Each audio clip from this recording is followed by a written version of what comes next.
gentlemen, and distinguished non-binary members of the community, how's everyone doing tonight? This is Cypher the Ghost Bear, and you are looking live at the Carbide 6 Network as we get you ready to play with me more of Star Trek Resurgence. And of course, it's brought to you by my good, longtime, close personal friends at United Federation Starfleet, the premier Star Trek role-playing group and fan club in the Second Life metaverse. For more information, and if you'd like to join up, then of course, check them out at ufstarfleet.org. And we'll go ahead and throw this up in the chat here. If you're watching here on twitch.tv/Carbide6, youtube.com/Carbide6, and also facebook.com/Carbide6. And of course, also sending shout out and salutations to a new broadcast partner of mine. So glad to have joined with GC Radio, Get Connected Radio, on one of the most premier radio stations in the Second Life metaverse and also around the world, a subsidiary of MBR Media, where marketing brings results. So shout out to DD Devu, how are you? Shout out to the Chief Executive Officer of MBR Radio. It's that is Chief Inglewood, and of course the General Manager and Executive Vice President and General Manager of GC Radio is DD Devu. Didi, how are you? Hope all is well going forward. All right, trying to get everything loaded here. And just playing it smooth a little bit tonight. So get you ready, get you all relaxed in, because it's going to be a bumpy ride tonight so far. And if you joined us last night in Star Trek Online, in Star Trek Resurgence, still getting to know some of the cast of characters here, and oh boy, there's a lot to unpack. But if you want to, you can go ahead and take a look at the last stream here, and of course, this stream will be as we are live. Definitely still be recorded as well, so you can catch up. But remember, if you miss a little, you miss a lot. So try not to go too far, friends, because it's about to go down.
And now, for tonight's feature presentation, Star Trek Resurgence.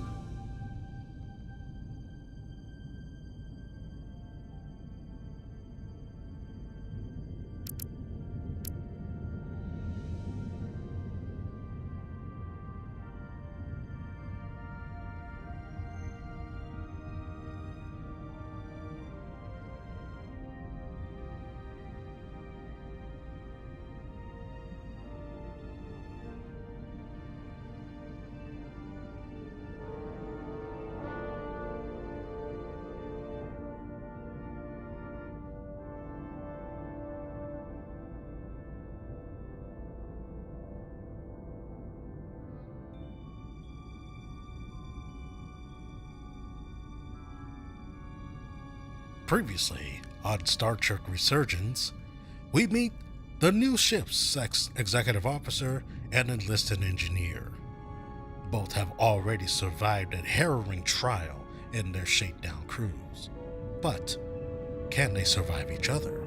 And can they survive an ambitious captain willing to risk it all to either redeem his name at the cost of others? We will find out just a moment, as here we go back into Star Trek Resurgence. Brought to you by United Federation Starfleet and GC Radio.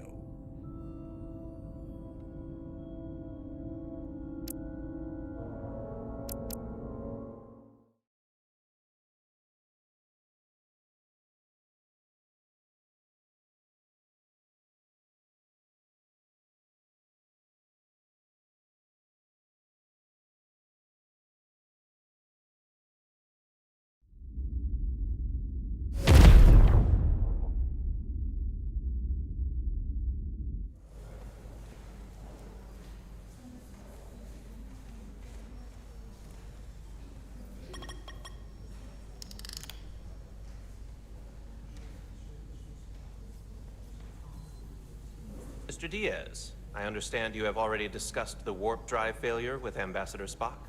I have. It is imperative that the Ambassador's shuttle be flight ready. I need you both to ascertain the root cause of the system failures he encountered. I'm surprised, Commander. I thought you would have wanted to work on Ambassador Spock's shuttle yourself. I respect the Ambassador and his many accomplishments, but I do not derive any satisfaction from interacting with his shuttle as if it were somehow transubstantiated through its association with him. Especially when I have the entirety of this starship to concern myself with. I am not the chief engineer of this shuttlecraft. The Ambassador asked me to take a look, and I'm ready to crack this thing open. Good. You could learn from Mr. Diaz's focus. I'll take notes. Then I will leave you to it. Make note of any abnormalities in your report. Carry on. One nice thing about Vulcans. Chovak is the only person who didn't look at this and treat me like I was something to pity. Doc says I should get used to it. Doesn't mean I want to be reminded of it every minute of the day. Hey, you won't get pity from me. I think it makes you look tough. As tough as you really are, that is. And that makes you sound pretty smart. I might need you to save me from myself next time, though. Come on. Let's get to the bottom of this.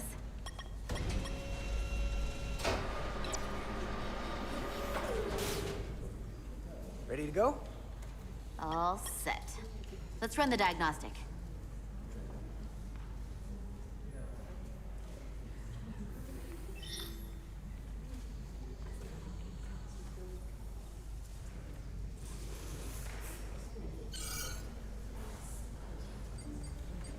So, I know about your talk with Miranda. You do? She sent me a Priority 1 dispatch right after your conversation. I'm happy for you. Both of you. Thanks. But I'm only going to tell you this once. Don't screw this up. Because I would be very unhappy if you tried this out and then, I don't know, 6 weeks or 6 days later, I have to start splitting holidays between the two of you. Wait All a because minute. things went south and you're not on speaking terms. That just isn't gonna work for me. And I know you'll respect that. You really don't believe in me, huh? It's not you. Or her. Just running the numbers, and things don't work out more often than they do. I like my friends, and I like our group. I don't want to lose that. Is that thing done yet? Yeah, it's wrapping up. Let's see. The relays along the primary EPS are blown. The backup relays are all intact. An EPS overload from the warp drive could cause that. But how did the shuttle end up dead in the water? Well, maybe the ship's data recorder can tell us something. Uh-oh. Just look at the data recorder here.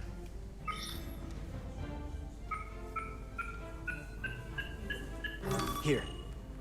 They were only about 8 minutes from their plotted warp point.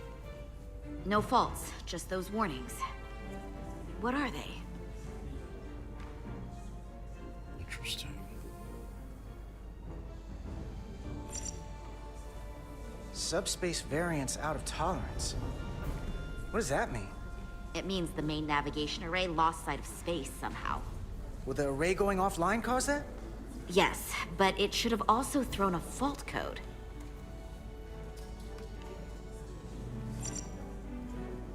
The warp field became inverted suddenly. I've seen this happen when the center warp coil cracks. A cracked warp coil throws a fault code. Still, we should take a look. There was a complete warp cascade failure. Wow. They're lucky the shuttle didn't turn inside out. Makes me think the computer panicked on the warp field equation. Any one of these failures should have thrown a fault. If it was caused by a system failure. None of this caused the relays to blow. Roll forward to when that happened. Yes, ma'am. So here, they take a moment to get their bearings and they attempt to re-engage the warp drive. There. That's the relays blowing.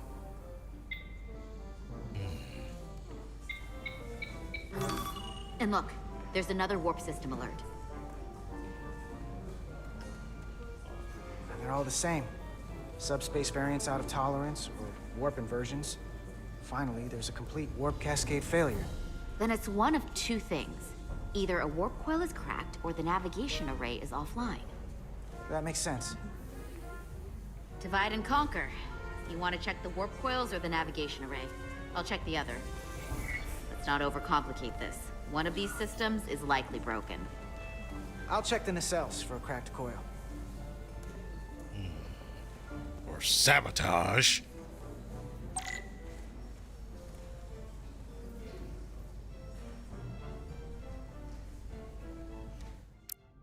Uh-oh. Wait a minute, what the heck?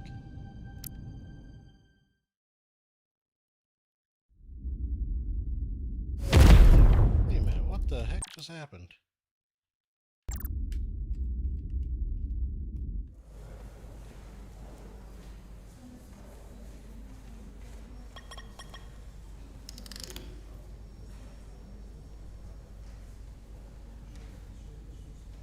Mr. Diaz, Okay, what I the understand heck? you have already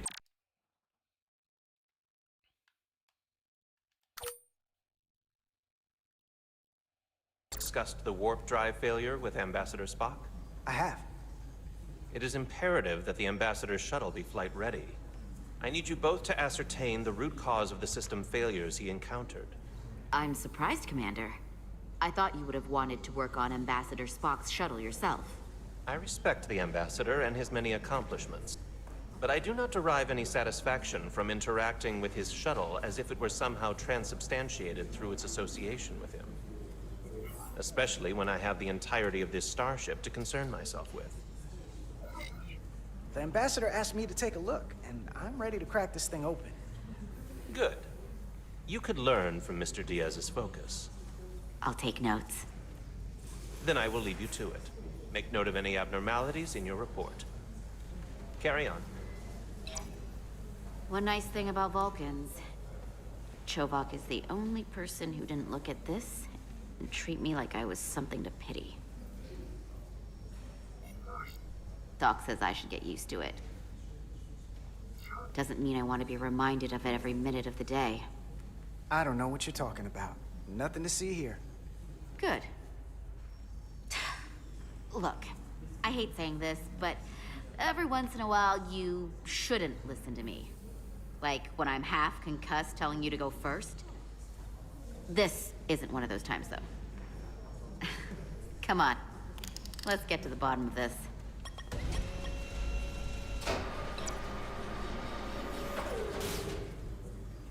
Ready to go?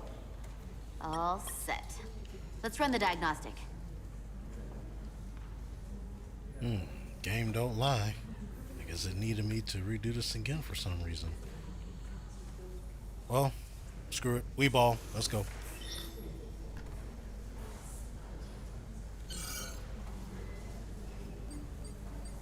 So... I know about your talk with Miranda. You do? She sent me a Priority 1 dispatch right after your conversation. I'm happy for you. Both of you. Thanks. But I'm only going to tell you this once.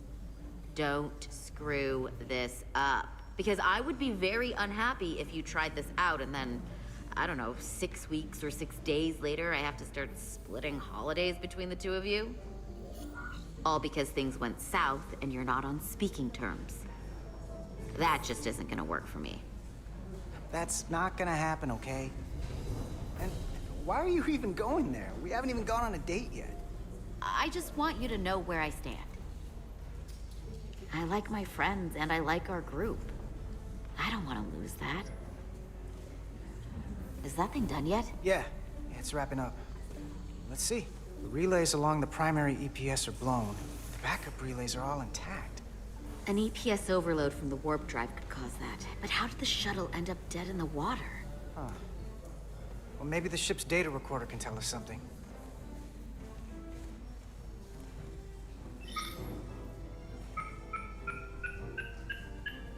Here. They were only about 8 minutes from their plotted warp point. No faults, just those warnings. What are they?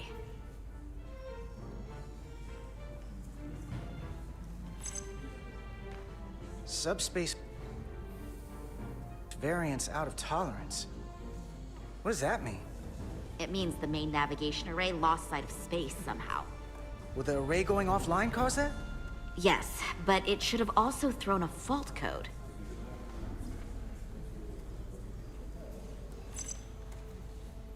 The warp field became inverted suddenly. I've seen this happen when the center warp coil cracks. A cracked warp coil throws a fault code. Still, we should take a look. There was a complete warp cascade failure. Wow. They're lucky the shuttle didn't turn inside out. Makes me think the computer panicked on the warp field equation. Any one of these failures should have thrown a fault. If it was caused by a system failure. None of this caused the relays to blow. Roll forward to when that happened. Yes, ma'am. So here, they take a moment to get their bearings and they attempt to re-engage the warp drive. There. That's the relays blowing. And look, there's another warp system alert. They're all the same. Subspace variance out of tolerance, or warp inversions. Finally, there's a complete warp cascade failure. Then it's one of two things. Either a warp coil is cracked or the navigation array is offline. That makes sense. Divide and conquer. You want to check the warp coils or the navigation array? I'll check the other. Let's not overcomplicate this. One of these systems is likely broken. I'll check the nacelles for a cracked coil.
I checked every coil on the port nacelle for imbalances.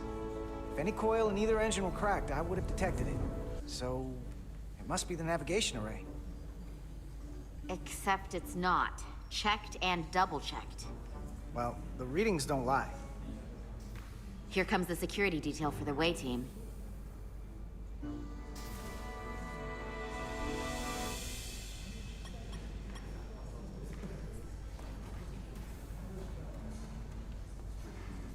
Hey. I'm not here. We're escorting the negotiating team to the surface as soon as they come down from the bridge. I don't want to interrupt some important work. I was just hoping to see you before I go. The captain and the others will be here any minute now. Should be an interesting ride down to the surface. You're the one with the important job to do. Keeping the captain safe. And Ambassador Spock. It doesn't always feel that way. Baking in the hot sun, standing guard next to an empty shuttlecraft. But it has its moments. Hey, Maris. Aren't these those button pushers you're always hanging out with? And you're the phaser jockeys we always beat in Parisi squares, right? All aboard for Hotari. That another one of the captain's railroad things? Gotta be. I just usually zone out by the time he gets to the whole steam engines were the warp drives of their day part. Catch y'all later. You don't want to miss your train. I do have to go.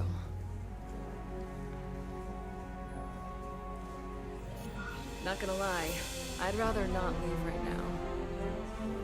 More important things on my mind. Go on, do your job. I'll be right here waiting for you when you get back. You better be.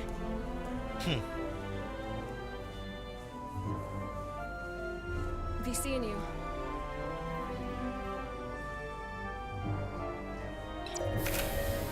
All right.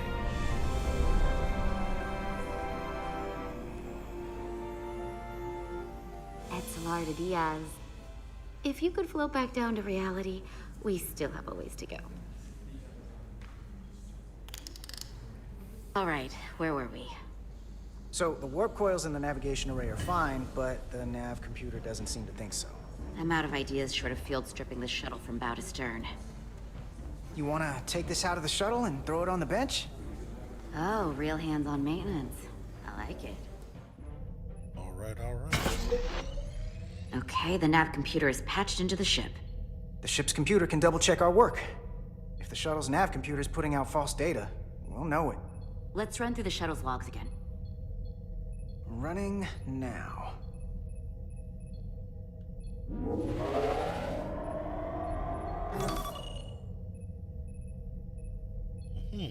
Same. Warp field inversion and a cascade failure. However, the Resolute computer doesn't show the same subspace variance. We're in the same conditions that the shuttle was in when it failed. Interesting. Why wouldn't the ship's computer get a matching result? What if the subspace variance was a momentary occurrence? That's a possibility, and it would explain why the simulation under our current sensor readings failed to reproduce the issue. But a subspace anomaly strong enough to cause a warp field collapse would leave graviton ripples for days. Let's run with the momentary subspace variance theory for now. Roll forward to the shuttle's attempt to re-engage the warp drive. We need the conditions of space around the shuttle at the moment of warp failure. Resuming simulation.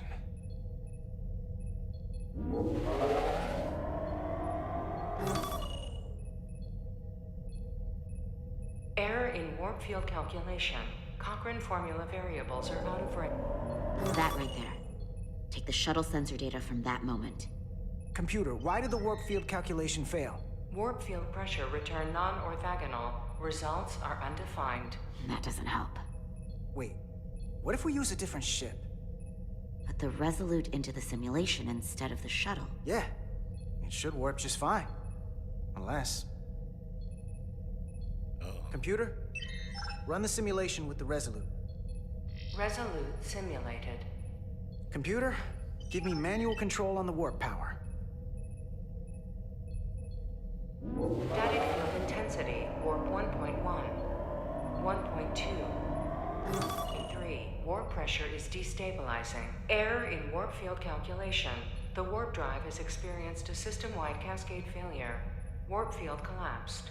Subspace variance is out of tolerance. Cochrane formula results are undefined. Bingo. Whatto? The same moment when the shuttle failed to warp, so did the ship. Whatever happened to the shuttle just happened to us. The Resolute will not sustain warp. We can't leave Hotari space. Interesting.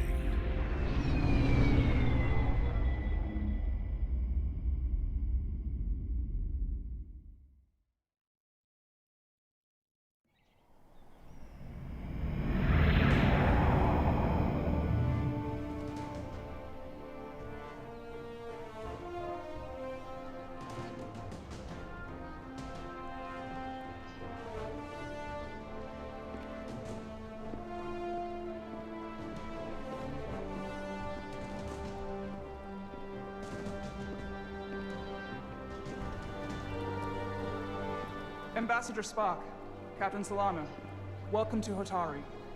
We are honored you have come. My name is Tylos Altaris, Minister of Diplomatic Affairs. The honor is ours, and this is Commander Jara Rydick, first officer aboard the USS Resolute. You'll find she has a keen mind, and unique insight into the dynamics between the Hotari and the Illydians. It's very nice to meet you. Likewise, I hope... These must be the representatives of the mighty Federation. The reigning authority in the galaxy. Or so we've been led to believe. Whether that's true or not remains to be seen. But, either way, we're grateful you've made the time to come to our little corner of the universe. And you are? This is Galvin, and this is Citron, the heroes of the revolt in the mines.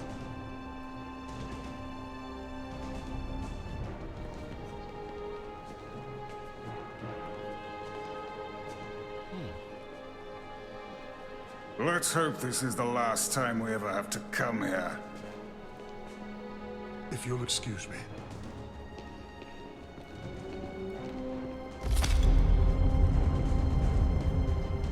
I think we're about to begin. Did you Not hear gonna the lie. arrogance from Alien that guy? girl, kinda hot. I'd I don't know smash. what we're walking into here. But that guy was something. Something about his tone tells me this won't be easy. That was my sense as well. I doubt he speaks for all of Hotari, so I would urge patience until we speak with their queen.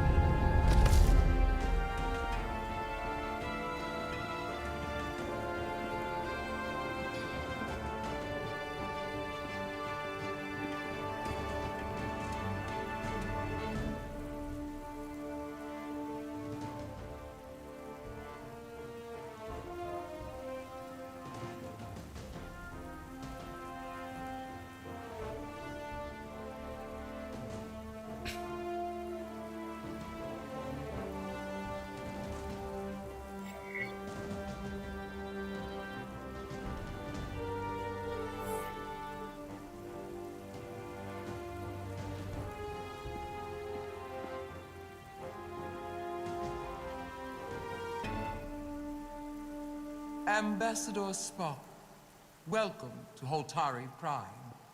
The honor is mine, Your Majesty. That the Federation would send one of their most respected representatives is not only an honor to the Hotari people and their queen, but a recognition of our stature and importance. Let's get on with it, shall we? With all due respect to the Federation and their ambassador, they have no authority here. We are not members of their alliance. We are not subject to their rule, nor yours. We demand the immediate return of all mining operations to Illydian control, as it has been for centuries and will be for centuries more. That has always been our understanding. That understanding has changed. Then you invite war! And if you cannot remain silent, you will be silenced. Oh. But his point is well taken. What is the Federation's interest in this matter? Perhaps you would have us trade one oppressor for another? The Federation remains neutral. Our only interest is the peaceful resolution of this conflict.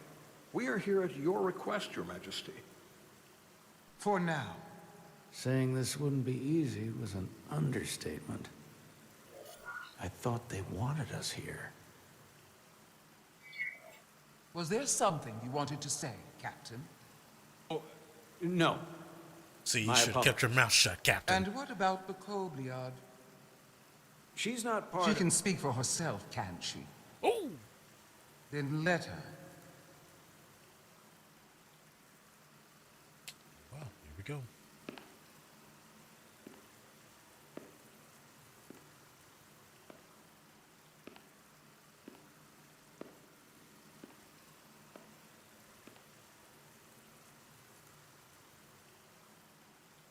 Now then, what is your name? Commander Jara Rydek, Your Majesty. Being a Kobliad, you would know better than anyone. Your people suffered brutal treatment at the hands of the Cardassians. Their injustice towards the Kobliad is as unimaginable as it is unforgivable. Not unlike how we have been treated by the Elidians. As much as they'd have you believe they are the victims here, remember it was the Hotari who attacked us. Hundreds of innocent Elidians were slaughtered without mercy in those mines. The blood is on their hands, not ours. Quiet! If after all the Kobliad suffered, you finally had the chance to right that wrong, to get out from under their control, would you take it? Or would you negotiate a peace?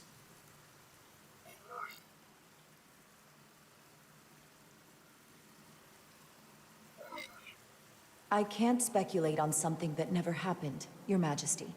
Sadly, that opportunity never came for the Kobliad. No, it did not.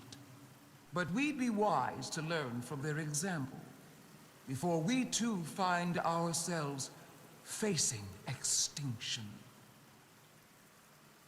The Federation is the most powerful, most advanced alliance in the galaxy.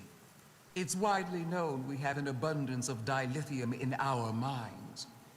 And it's in your interest to secure a steady supply. Your Majesty, if I may. Ambassador Spock would have us believe you're here as a neutral party in the interest of peace.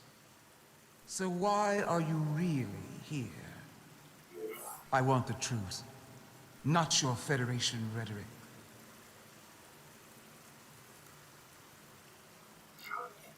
As Ambassador Spock has said, we've come seeking a peaceful resolution to this conflict, and have no interest in your dilithium. I'm not nearly as naive as you must think. The Federation has done business with the Elidians for decades, which makes me question your motives. What they haven't said, but cannot deny, is a simple truth. The dilithium trade would not and will no longer exist without Elidian involvement. We created it for the benefit of everyone, especially the Hotari. We've given them warp technology. We've let them share in the profits. We've made their lives infinitely better than before dilithium was discovered. All of that goes away if the Federation turns a blind eye to their treachery. That is enough of your lies! The Hotari are quite capable of running the mines. We've done so for centuries. So tell me, who deserves control of the dilithium trade and the mines on Tau? Who should the Federation recognize? The Hotari or the Elidians? It can only be one or the other, not both.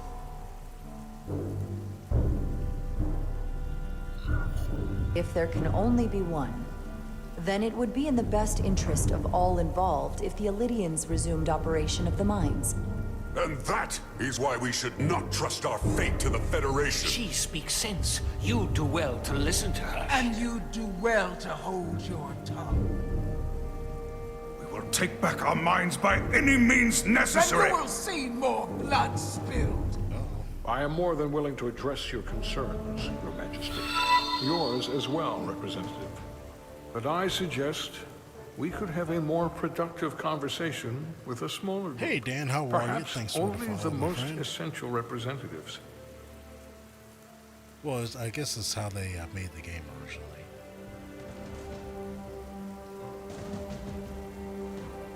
I would agree, Ambassador Spock.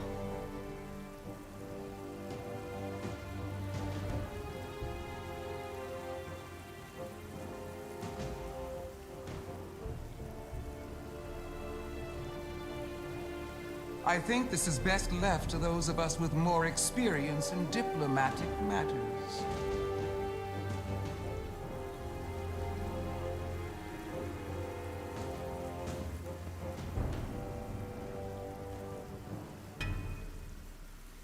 That was a no-win scenario.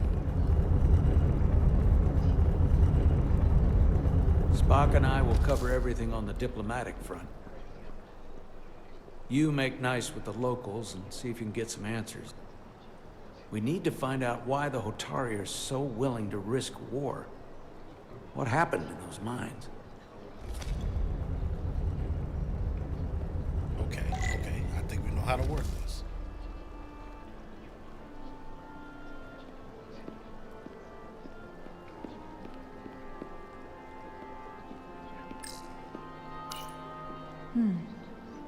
Soothing.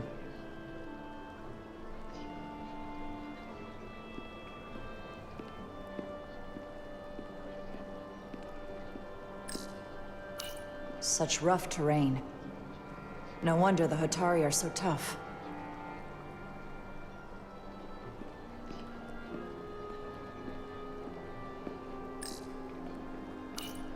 Commander, after hearing so much about the Federation's sense of fairness and justice, I was surprised that you sided with the Illyrians. In all honesty, I expected more, especially from someone like you. Even though the Illyrians should retain control, the Hotari have an equal claim and should share in the profits, as partners. I'm afraid it's too late for that. I assume you were there the day the mines were seized from the Illyrians. Not seized. Reclaimed. And restored to their rightful owners. Yes, I was there. It had to be decisive. Before the Illyrians could even realize their worst nightmare was upon them. Did you have help from someone else? Hotari stands alone against the Illyrian forces. We don't need help from anyone. They respect one thing above all else, and that is force. The greater the force, the more certain the outcome. Any talk of making peace is just that, and worth little without the strength to secure it. Which makes me wonder about your ship, the Resolute. Undoubtedly the Federation's finest warship. Ready to contend with anything the Illyrians might have in store. Or is that not true? Maybe I've misjudged it. I wouldn't say state-of-the-art, but the Resolute is plenty capable and can hold its own against just about anything. Let's hope so. Because at the moment, it's the only thing preventing them from wiping us off the map. Sidron. A pleasure meeting you, Commander. I'm sure we'll cross paths again. Yeah, so, how you doing, Dan?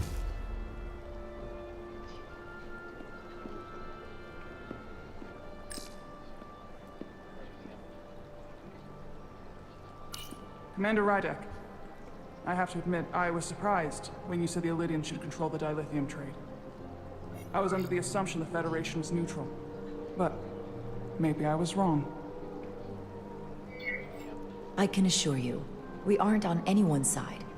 We are and will remain completely neutral. You have my word. I hope that's true. For all of our sakes. I saw you speaking with Sidron, our national hero. I'm curious, what did he say? He seems to be of the opinion that negotiating for peace is a waste of time. Because force is the only blunt instrument he understands. He's a miner, not a diplomat. For the first time in our history, the Hotari have the upper hand. We see ourselves as strong instead of downtrodden. New voices have risen up. Old voices shouted down. Galvin and Sidron have become national heroes. Now they have the Queen's ear. Better or worse, depending on your perspective. I assume they've taken your place. I was one of the Queen's most trusted advisors. And I hope to prove myself worthy of being so again. Which is why you're here. My fear has been that the Illidians will launch an attack and crush us. You've seen their starship, no doubt. They could have retaken the mines whenever they wanted to, but it never happened. And as strange as this may sound, I'd almost say they're afraid. I just don't know what they're afraid of. It's still the same bluster and bravado you would expect from them. But it has no teeth. Like they're afraid of what might happen. Do you think it has something to do with the ion storm? Right now, it's stronger than ever, isn't it? It's entirely possible. I'm not a scientist, but I do know the storm has knocked out all kinds of systems. So maybe the Illidians weren't willing to risk their ships, given all the interference.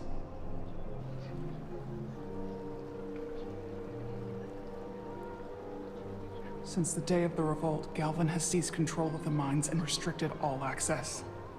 No one's allowed without his personal authorization. And they've taken over a section of the palace with just as much secrecy and security. I'm told it could be something they brought back from the mines. I've made inquiries, but everyone pretends it doesn't exist. I strongly suspect they're hiding something. Why would they do that? I don't know. But that's what concerns me. Whatever they're hiding, it can't be good. How can we know?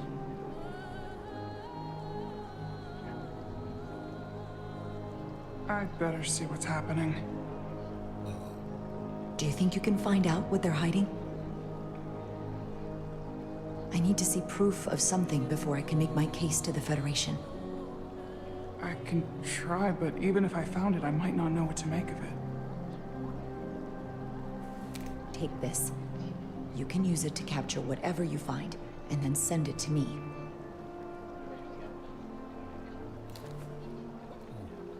Thank you. Nice. I will let you know what I find. And I look forward to our meeting again.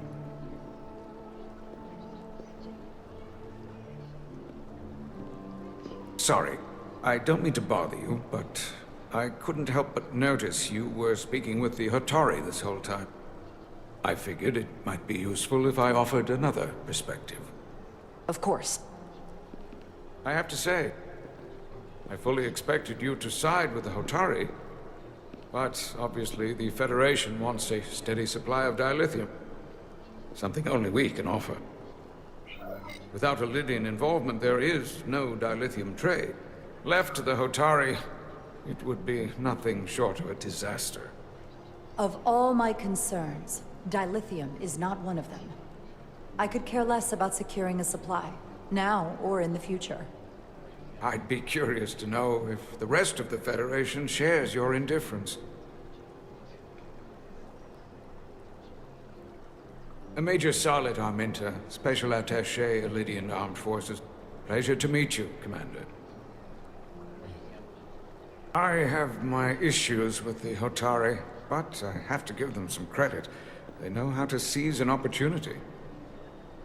Inciting an uprising the same day as a massive, once-in-a-lifetime ion storm. Our assumption was that this storm was just an anomaly. Yes, a very convenient anomaly. At least, that was what we were told. Of course, I wasn't there. But who am I to say otherwise? You sound skeptical. Well, the official story is that it was the storm that enabled the revolt.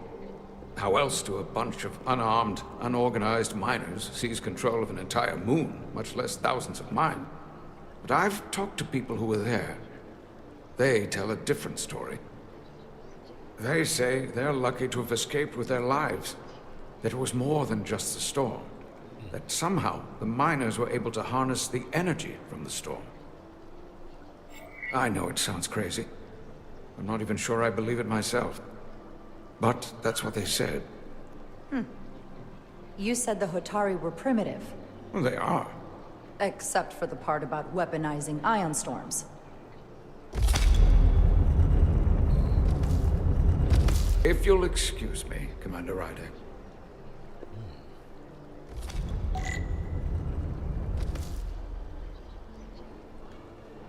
Alright, Solano. Hopefully, what I tell you doesn't get people killed.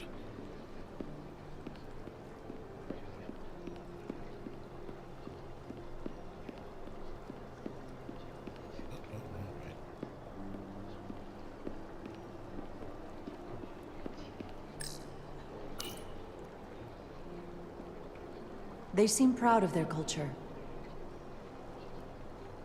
Pride can lead to rash action.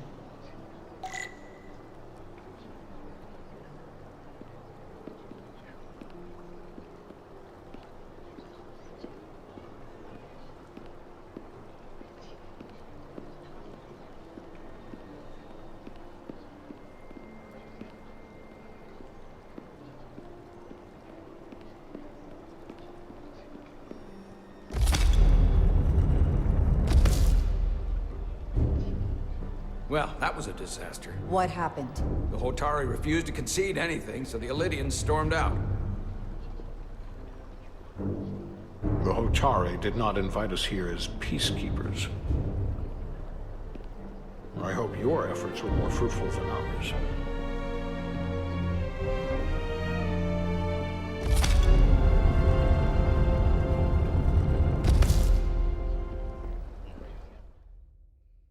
This could get interesting, folks.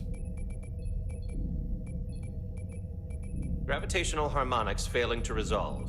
Warp bubble stability degrading. Increase output to maximum. Increasing warp output to maximum. It's happening again.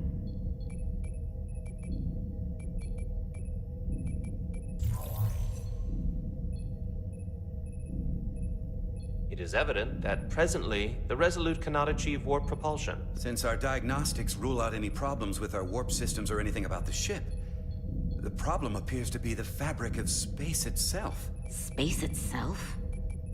You're saying something about this region of space prevents warp travel? Prevents it, or can't sustain it. However improbable, that appears to be the case. We need to know more. Well, couldn't we slow-boat it out of here at impulse speed? It may come to that, but we don't know how far this warp dead zone extends. Captain Solano is on his way back from the negotiations, and I want to have some answers for him when he gets here. Indeed. Given the facts at hand, we may be able to deploy subspace probes around the ship to construct a clear picture of the phenomenon. Around the ship. I'll prep a shuttle.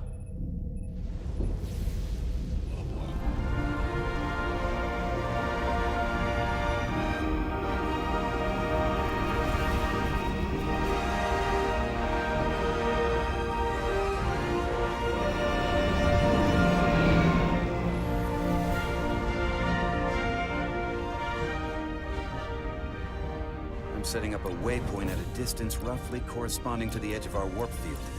When we get there, I'll deploy the first probe.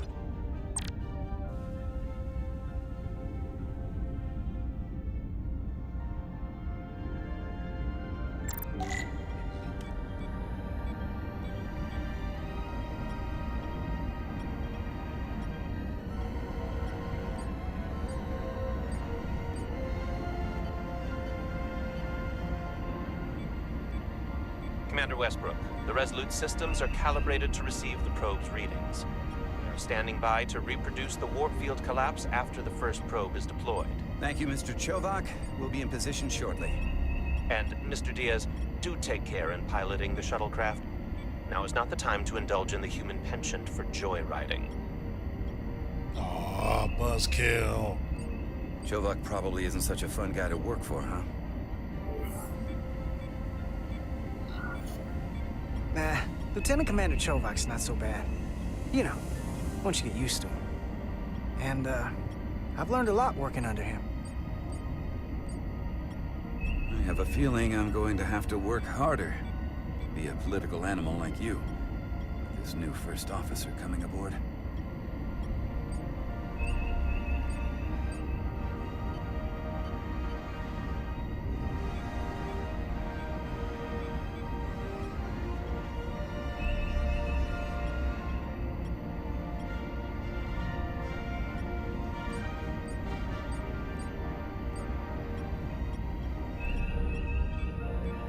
This is far enough.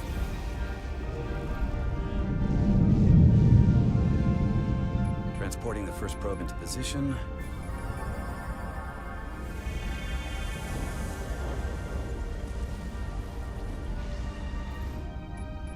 Westbrook here. The first probe is deployed. Understood. We are reading it. We are about to replay the simulation.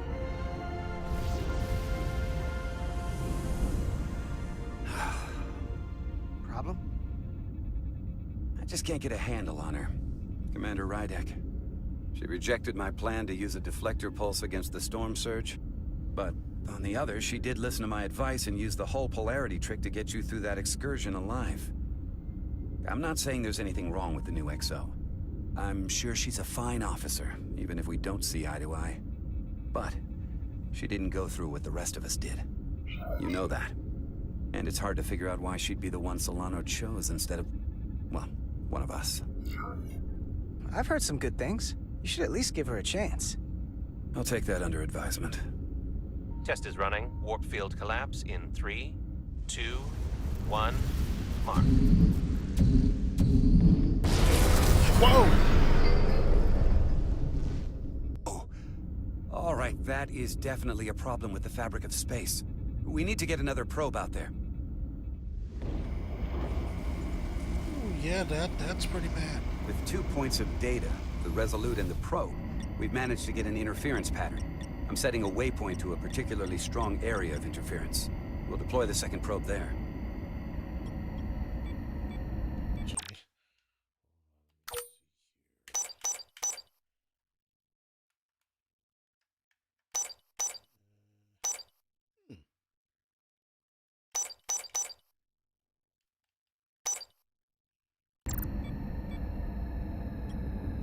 Listen, I'm gonna give you a piece of advice I wish someone had given me. Make sure you're never just one thing. And don't get so focused on what's in front of your face that you lose sight of the big picture. Before Rydek showed up, the captain pulled me into his ready room and told me he didn't think I had the people skills to be first officer. What a load of crap. I mean, if he'd said that about Chovak, sure. I appreciate the advice, Commander. I'll make sure I keep my options open. I don't need to tell you how to operate. You're already well on your way. You're a capable engineer. You're good in the field. Keep up the good work, and who knows? A solid jack of all departments like you could be Commander-in-Chief of Starfleet one day. Hell, Admiral Jellicoe started as a shuttle pilot. And there are places to go in the enlisted ranks, too. Of course, if you get an officer's commission, they'll put you on another ship. You know, I'd be the best leader Starfleet ever had. Lower decks always have to fix all the problems Command causes. Maybe I'd just save everybody some steps. Well, don't forget about us little people when you're running things. Of course not. You gotta remember where you came from. Nice.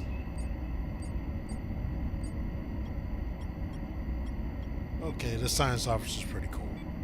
Alright. But hard-nosed, but he's alright. Here. This is close enough. Stop the engines. Deploying the probe. Westbrook to Commander Chovak. We're ready for another sampling of data. Very good. Running the simulation again. Warp field collapse in 3, 2, 1. On. Whoa! There it is again. I saw it. It seems to be directional. Well, what about the scans? Anything?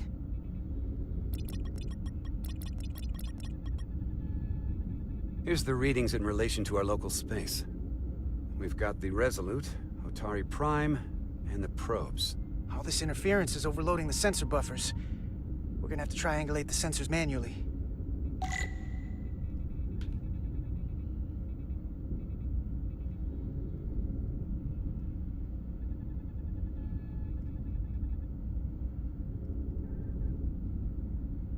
We got something. These markers indicate peaks in the gravimetric interference patterns. Let's see if I can find some more.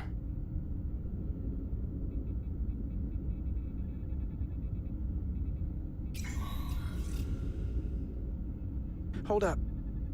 This is coming from the moon. A beam that blocks warp travel. Aimed right at us. Someone is doing this intentionally. I don't know how they're doing it. This is like nothing I've ever seen. Why would they be doing this? We came here to help these people. And now we're getting hit by some warp-killing weapon? Now, look here. It's current readings of the ion storm. These concentrations... they line up with the interference pattern. The storm and this beam, they're coming from the same place. Carter, whatever petty local conflict brought us here, it's just a small part of something much bigger.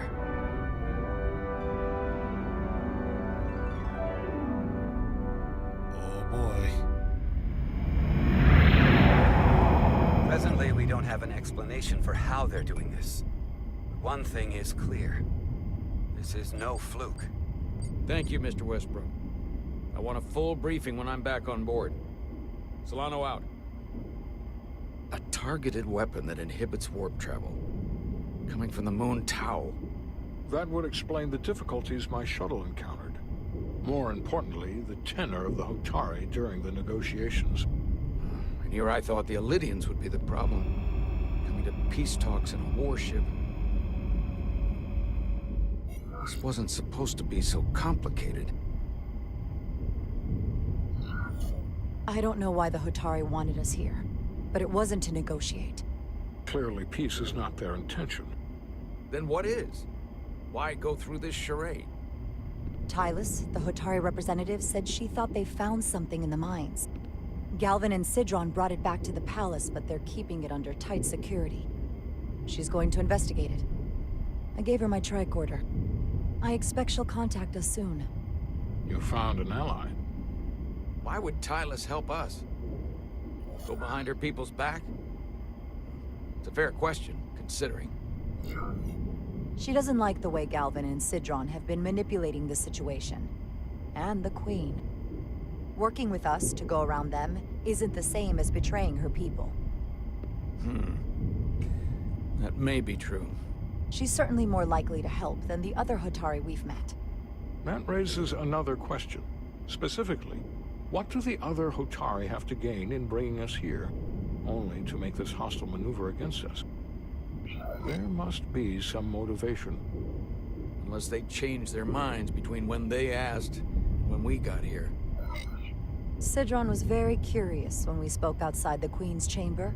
He wanted to know all about us, our ship, the Federation. He wasn't giving any answers. He was looking for them. Well, I'm sure you didn't tell him too much. I don't think the Elydians know what's really down on that moon either. Major Armintas said the revolt defied explanation. That the Hotari miners somehow harnessed the energy of the storm. Harness the energy of the storm? Doing that is beyond even our capabilities. So is a weapon that disrupts warp travel. There have been civilizations and entities, both past and present, far more technologically advanced than the Federation. The Elydians and Hotari don't fall into that category. But that is all the more reason to investigate further. Commander Rydek, sorry to interrupt. We've received an urgent call from Hotari. Queen's advisor, Tylus, has asked to speak with you. Put her through.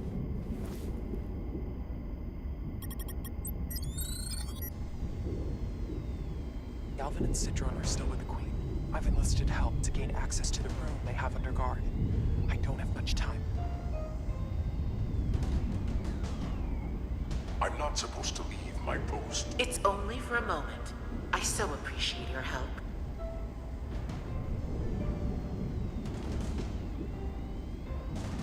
I found something. I'm sending you a scan. Oh shit, that's not good. Got it.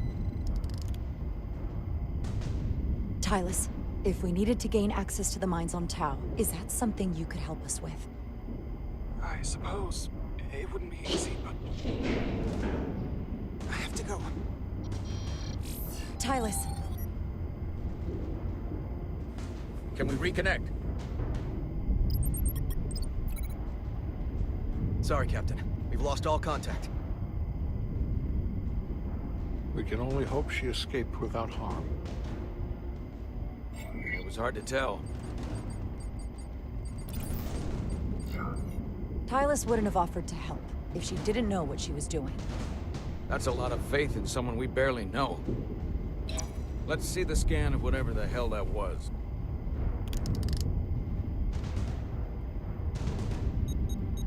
Tylus suspects this came from the mines on Tau. It appears to be of ancient origin, but the markings are unfamiliar. We can run a full analysis when we get back to the Resolute. But if this came from the mines, then it might be the key to how they got the upper hand against the Lydians. Then we have to go into the mines. The Federation would not allow that.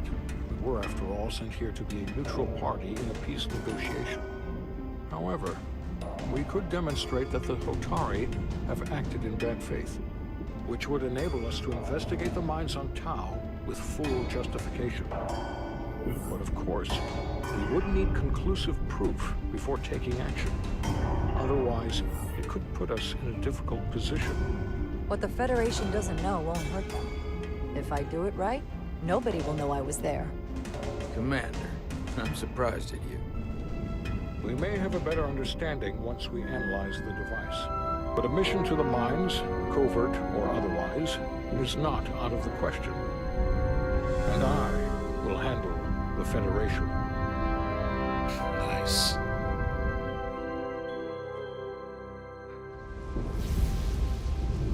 As I was telling Carter, I want all the data I can get on this warp problem. And the negotiating team's shuttle has been recording data all the way back from Hotari. Even better than our probes. So pull the sensor and engine ISOs from the Melville when it sets down. Will do. I'll join you and Chovak down in engineering to run another analysis after the briefing.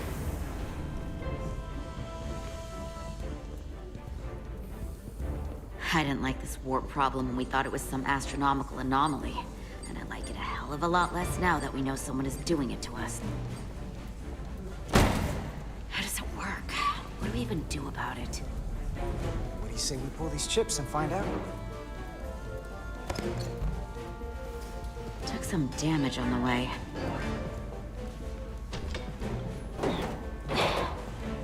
That ionic interference scored the hull plating. Might be some micro welds. Let's try pulling together. All right. 3, 2, 1. It won't budge. Gotta be the storm damage. We need to... Welcome back. Any excitement down on the surface? Excitement? No. Nothing like that. Hey, can you hand me the EJ7 interlock? From the toolbox. I don't know what that is. Not much use for one on a security detail, huh?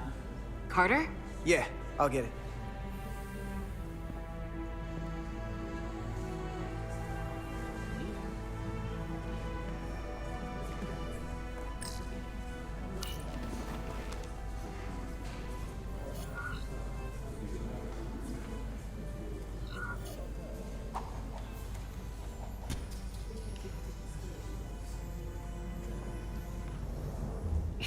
There you go. Okay, I'll apply pressure while you decouple the panel.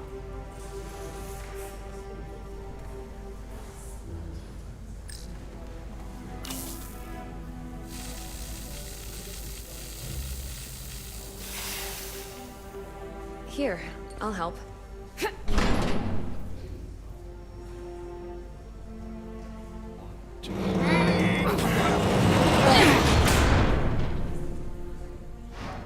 We've got this.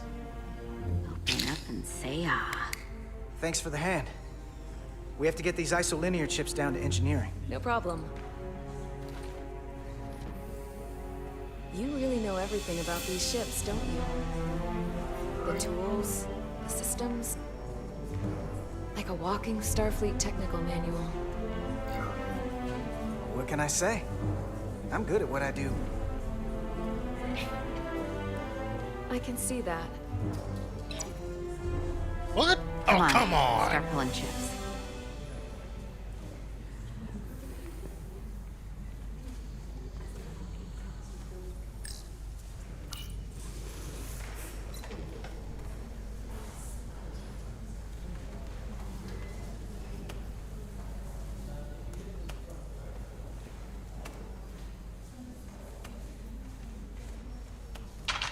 No shit.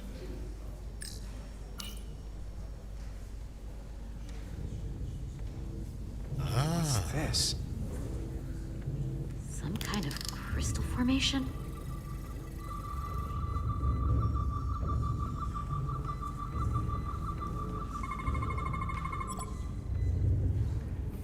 Whoa.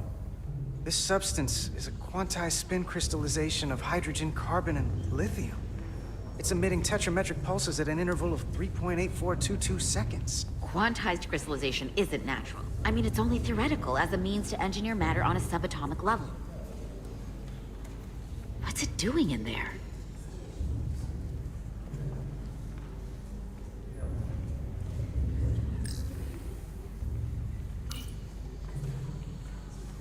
Wait. Regulation 364, subsection 9. What? Regulation 364, subsection 9 orders that in the case of an unknown foreign substance infiltrating a sealed system, it will be placed in secure confinement before further examination. Retrieve a containment module.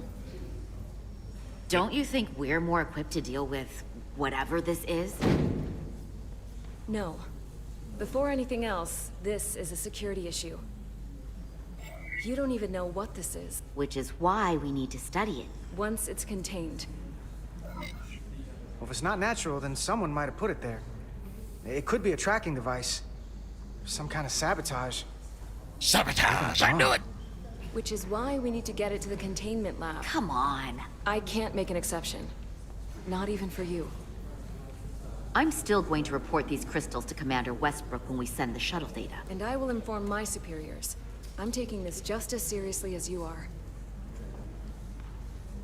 Same side, guys. But I overheard talk about the warp disruption on the shuttle. Now these crystals? Maybe this situation is more than we can handle with just a science vessel. We could trigger a distress call, get Starfleet to send more ships. Or I could send a message to my old CO on the Adirondack. Get some combat-tested vessels. We shouldn't do this alone. We're at the edge of the quadrant. Help isn't just gonna pop over like we're in Sector 001. Wouldn't hurt to try. You talk like you've never had your backs up against a wall before. This is Starfleet. We solve our own problems.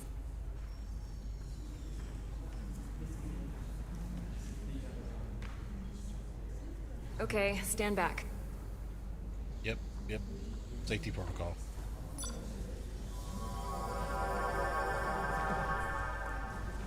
Get this to the containment lab. We'll get it set up for you. I'll let you know when it's safely confined. Oh, we'll be there. Last thing you want is to study this down in main engineering and have it explode next to the warp core. She's got a point.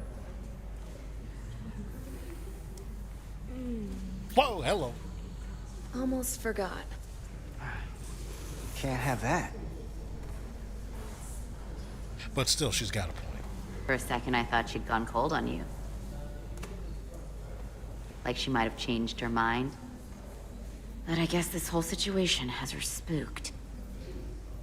Maybe she knows more than us? Or it's because this is all happening so fast? But she usually doesn't scare easy. You can't tell me you're not a little spooked, too. We all should be. Believe me, I'm taking it seriously. But Miranda talking about sending a distress call on her own? That's going too far. She was probably just thinking out loud. I'm sure she'll come to her senses. This mission has enough complications stacking up. Now, we'll get through it. You, me, and Miranda, too. But still, Miranda has a point. Like, unknown object, yeah, put that in containment. Commander Rydek was able to work behind the scenes during the negotiations and made contact with a representative from the Hotari delegation named Tylus. She mentioned an unusual artifact of unknown origin being held under tight security within the Hotari Palace, which she believes came from the mines on Tau. Now, this artifact might have a connection to the revolt, to the storm, and to the warp disruption we now know has been targeted at the Resolute. Commander Rydek, if you want to take it from here. Of course. Tylus managed to infiltrate the heavily guarded location within the palace and sent us these scans using my tricorder. It appears to be some sort of control panel, possibly connected to the warp disruption weapon originating on Tau. Of particular interest is this symbol, which we couldn't identify the origin of. The Federation database has records from a vast number of civilizations. If anyone from Starfleet has come across this before, the system should recognize it. Cross-referencing with Federation records. Displaying symbols from Federation database with a 90% probability of match or higher. Select a symbol to further analyze. Let's see.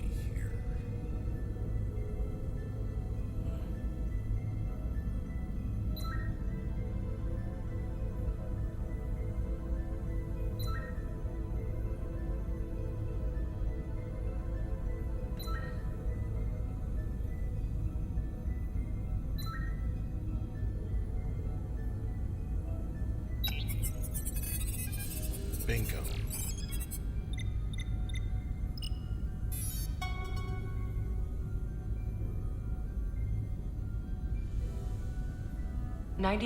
.2% match. Got it.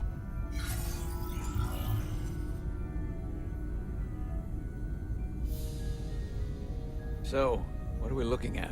The design and composition indicate this is a glyph associated with the ancient Khan Empire. Their civilization collapsed over 600,000 years ago, but once spanned millions of systems with a population numbering in the trillions. Fascinating.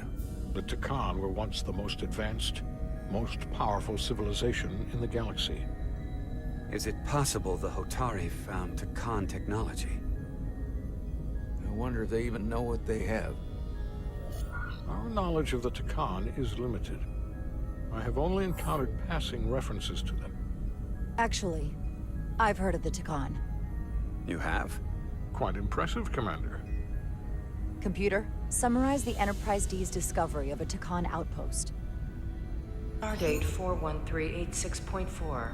The USS Enterprise D, under the command of Captain Jean-Luc Picard, discovered a Takan outpost in the Delphi-Ardu system. According to the mission summary, an unbreakable energy-draining field was deployed against the Enterprise and a Ferengi ship. The Enterprise was only able to escape after negotiating their release with an entity known as Portal 6-3, Guardian of the Takan Empire. Unbreakable energy draining field. It starts to make sense. What else is there? There's a lot here. Let's take it piece by piece. Select the aspect you wish to learn more about. Would you like to know more? Yes. Yes, I would. Someone from the Takan Empire is actually still around. Or at least was, 16 years ago. Computer, what other information do you have on Portal 6-3, Guardian of the Takan Empire? The entity known as Portal 6-3 is of an unknown nature. A biped humanoid, he was unaware that the Takan Empire no longer existed at the time of the encounter. He was able to control the crystal-based technology of the Takan outpost through apparent telepathic means. It was by his choice that the Enterprise was released from the energy draining field after Commander William T. Riker of the Away Team argued on behalf of both Starfleet and the Ferengi. Telepathic control of their technology. As I have said, they were the most advanced civilization in the galaxy.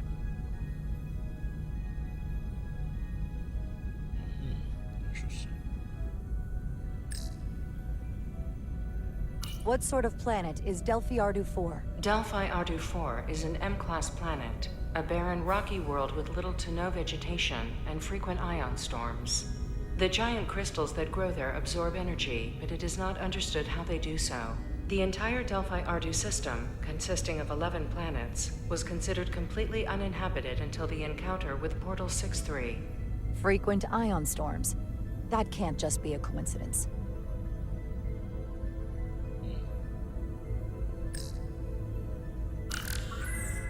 There appears to be some sort of restriction order from Starfleet. Computer, explain this restriction. A Starfleet directive similar to General Order 7 forbids entering the Delphi Ardu system or attempting to make contact with Portal 6-3. Starfleet doesn't throw up a no trespassing sign for just anybody. I suppose it makes sense considering what happened to the Enterprise D.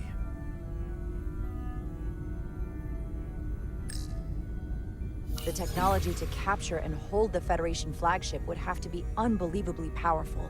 Computer, what else can you tell us about the energy-draining field the Takan used? The Enterprise D was unable to break free on its own. The precise nature of the technology was never fully understood. Only that the crystalline technology used was beyond the comprehension of then-current Starfleet science. The engineering team found a quantized spin crystal formation in the shuttle you took to Hotari. They registered tetrametric radiation coming from it. We have Takan technology on board right now? We might. I'll run a full analysis in the containment lab. Oh boy. The Elydians should have crushed the revolt. But if the Hotari have Takan technology and can control it, I see why they're willing to negotiate peace. For all we know, this could be just the beginning. And we're up against something greater than we can imagine. There's only one way to find out. We need to see what's down there for ourselves. I might be able to help with that. We've been able to triangulate the source of the ionic interference and warp disruption to a specific mine on Tau. Engineering used the latest data from your shuttle to pinpoint its origin. There. So we know where to look. Commander Rydek's right. We need to know what's down there, what the Hotari are hiding, to better understand what we're up against, and to neutralize it if we can. Captain, embarking on a mission to the Hotari moon would not be viewed favorably by either side. However, given the circumstances, we are entirely within our rights to defend ourselves. I just want to make sure this doesn't blow up in our faces. Which is why I'm thinking of sending Commander Rydek on a covert mission to Tau. Assuming you're up to the task. It would require absolute secrecy. And obviously, it's not without risk. I'm ready for action, Captain. Just say the word and I'll be there. I'll admit, I wish I could go myself. I'm hoping Tylus can accompany you. The priority is to avoid detection. It's a calculated risk. The last thing we need is to get caught and then blamed for violating our neutrality, and aggravating an already tense situation. We can't afford any mistakes, which is why I've chosen you. Tylus will be essential to my success. Not only her knowledge of the mines, but her ability to gain access, particularly now that we know which mine we need to get into. Make sure she understands the need to keep this covert. She's not going to want her people to know about this. Get in touch with Tylus and make the necessary arrangements as discreetly as possible. Bridge to Captain Solano. The Elydians have moved additional ships to the edge of the Hotari system. Current heading is straight for the homeworld. Understood. It would seem we no longer have the luxury of waiting. In that case, may I suggest you and I return to Hotari Prime? Doing so will provide Commander Rydek as much time as possible to complete her mission. Agreed. We'll hail the Queen's delegation from my ready room. We all know what we need to do. Dismissed.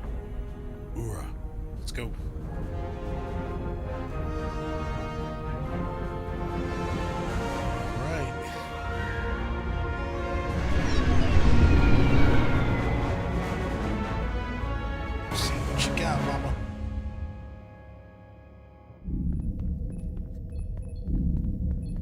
Petty Officers Diaz and Edsolar, where is the crystal formation that you found in the shuttle?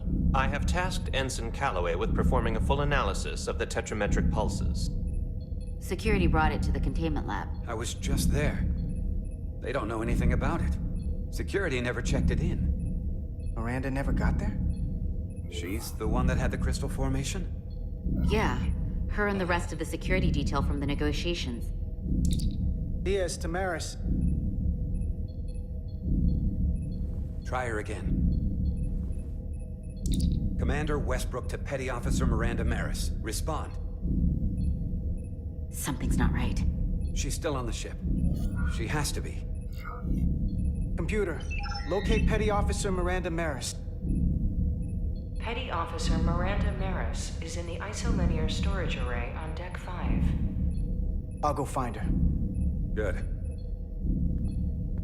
I am sure Mr. Diaz can attend to this on his own.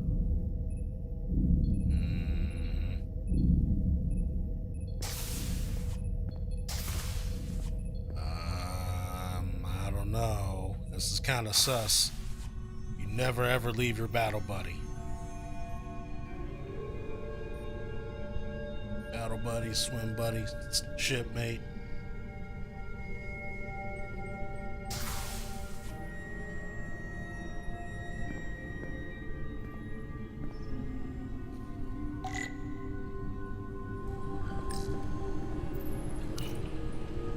Someone improperly pulled these isolinear chips.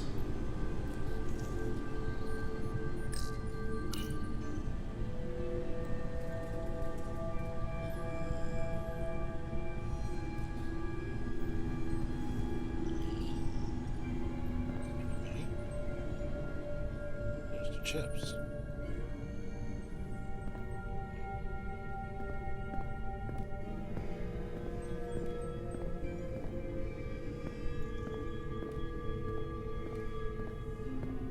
More chips.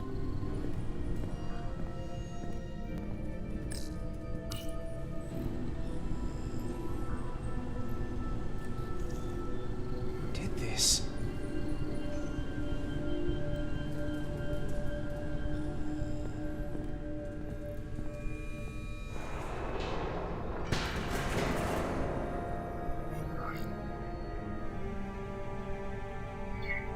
Miranda? You in here?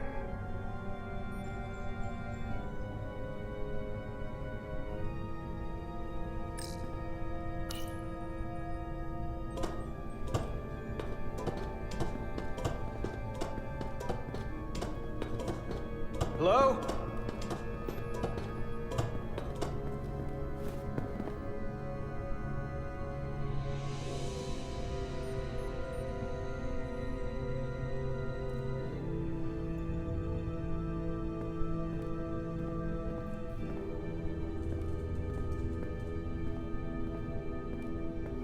Chips.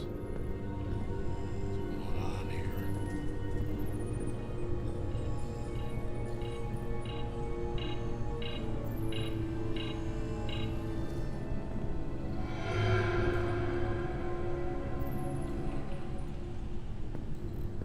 Hello?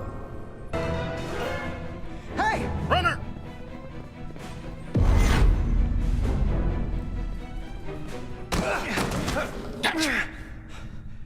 Miranda? What the hell are you doing, Carter? You almost knocked me to the lower level. What's wrong with you? What were you doing running from me? I didn't know it was you. There's no reason for you to be in here. Commander Westbrook said the crystal formation we found in the shuttle never made it to the containment lab. I don't know why he'd say that. I brought them there myself. Whatever he told you, he got it wrong. All I know is where I left them. Why didn't you answer when I tried you on the comm badge? Or when I called out to you in here?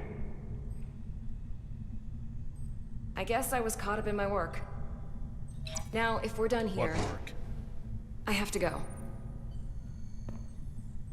Do you mind? I'm in the middle of my shift. Hold on a second. What's in that box you're carrying? It's not the crystal formation, if that's what you mean. No, it's a data storage drive. It's for secure data. It's really not my place to talk about it. I want a straight answer, Miranda. What are you doing here? Carter, if things are gonna work out between us, I'm gonna need you to trust me a little more than this. Because this is not a good start to a relationship. And I don't get why you're acting this way. I'm just worried about you. This isn't like you. You're sweet to worry. But I can take care of myself. Etzelar Diaz. What's the holdup? Don't answer that. You and I can work this out. Please. You are seriously out of line, Miranda. First you tried to run, now this? I'm not going to stand here and debate you. Etzelar Diaz. Are you okay?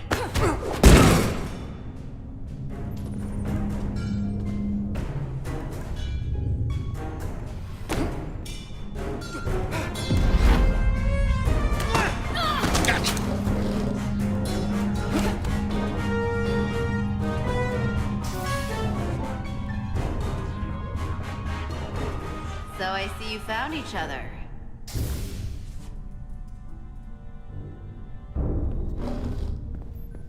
You were taking so long, the commander sent us to see what the problem was. Diaz, you were sent here with specific orders, and fighting your crewmate wasn't one of them. What the hell is going on here? Let's just let them explain. I'd like to hear that, because I know what it looks like.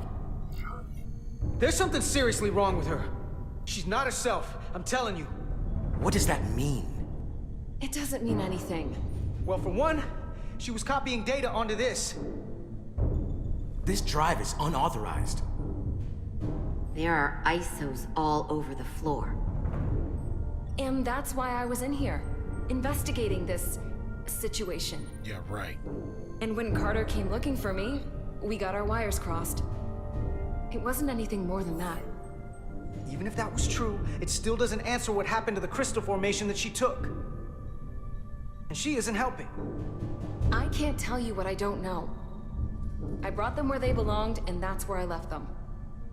I don't know what's going on here, but I think we need to call it into security. She can explain herself in the brig. Hold on a minute. We don't need to put this on anyone's permanent record. Carter said you're not yourself. If something's wrong with you, we should head to sickbay and the doc will fix you right up. Yeah, I haven't felt right since I came back from Hotari. I think I should see the doctor. You two know her? If you really think she's not well, we can take her to sickbay first. But what I know is this is a security breach, and we should treat it as such.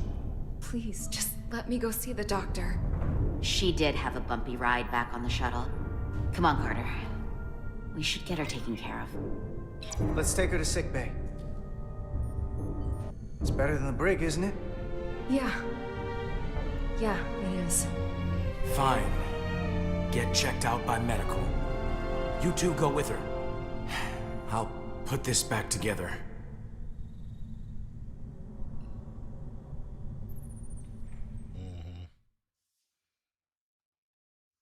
Oh boy.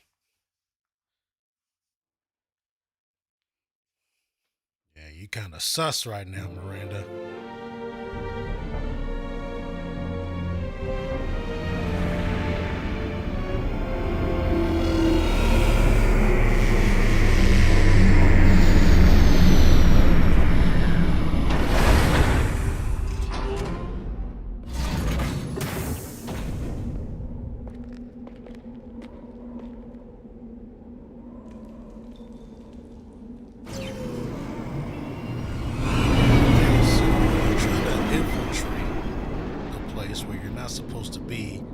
In your uniform?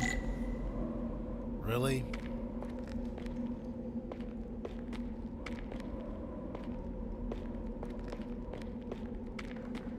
Yeah, these Starfleet uniforms, they're not designed for every frickin' thing.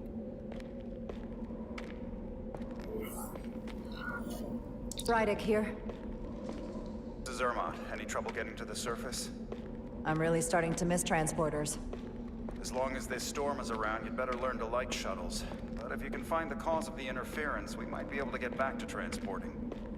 As if I needed another incentive. We both know there's a lot more than that riding on this. Fair enough. You'll need to get in and out of the mine undetected, so I hope Minister Tylus can help in that regard. So do I. And to keep this covert, we'll refrain from contact unless absolutely necessary. Understood. Rydick out.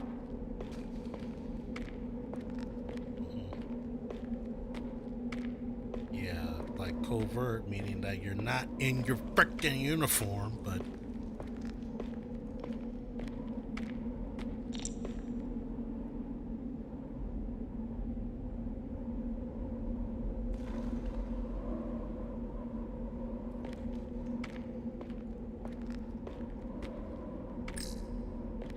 The ionic interference is coming from underground. I should find a safer way down there.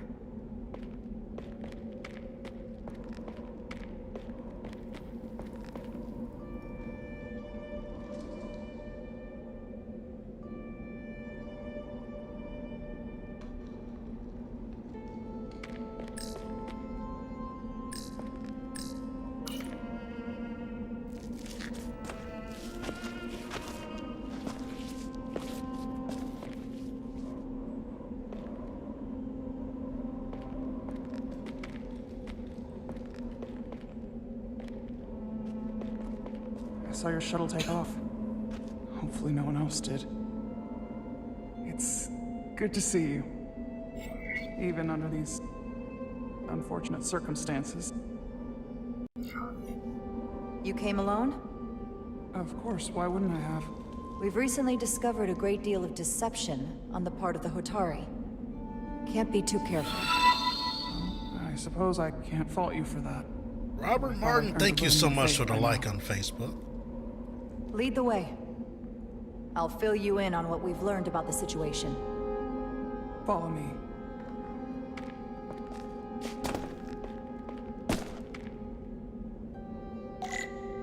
The device Galvin and Sidron brought back from the mines is being used to control some sort of warp disruption weapon that has the Resolute trapped in Hotari space. According to our readings, the power source for that device is on this moon, at the specific coordinates I sent you. That sounds impossible. But explains the rumors of the Hotari controlling the ionic storm. We strongly suspect the device was created by an ancient empire known as the Takan. The Takan? Once the most powerful civilization in the galaxy, but they've been gone for over 600,000 years. It's hard to believe there's something like that on Tau.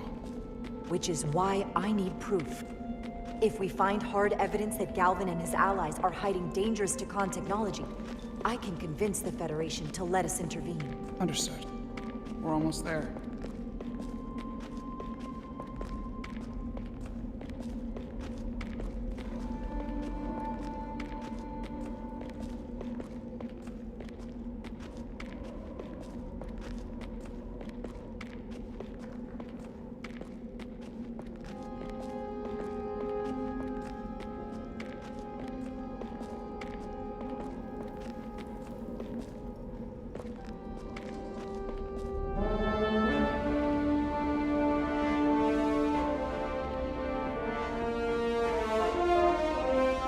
That's the mine?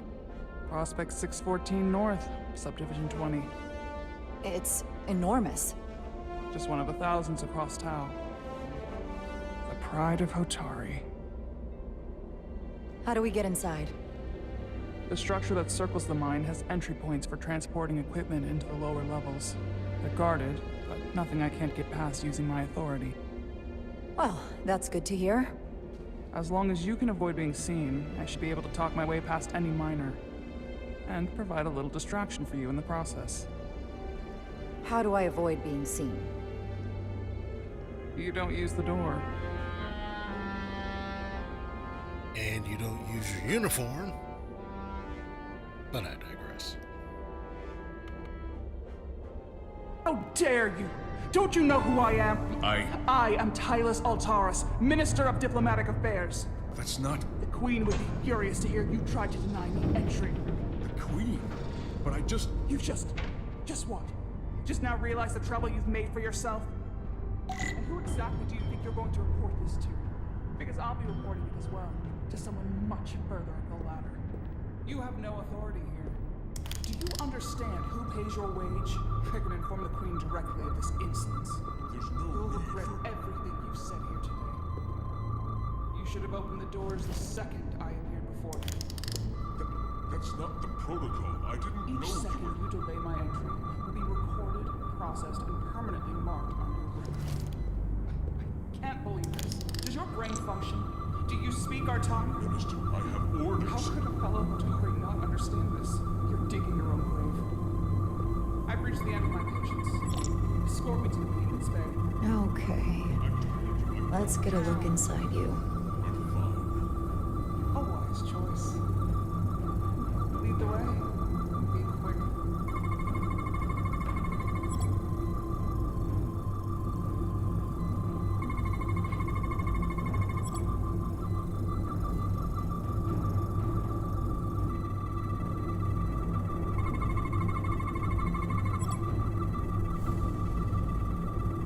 Full system access. Let's see if I can just... Bingo.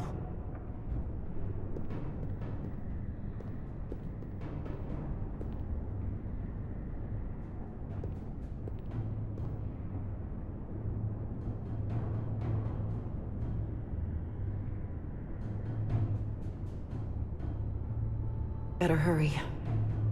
Not sure how long she can keep him busy.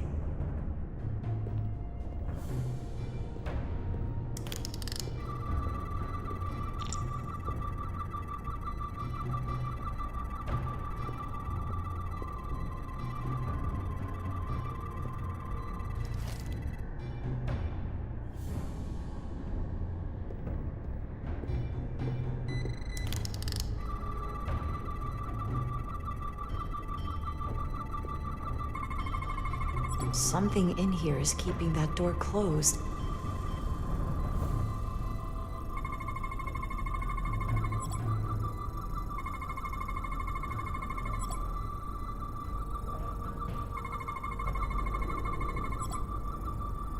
Got it. Should remove the security check on the door.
I didn't come here to educate an imbecile on royal protocol. Of course not, Minister. So I will be about my business here, and you will take yourself out of my sight.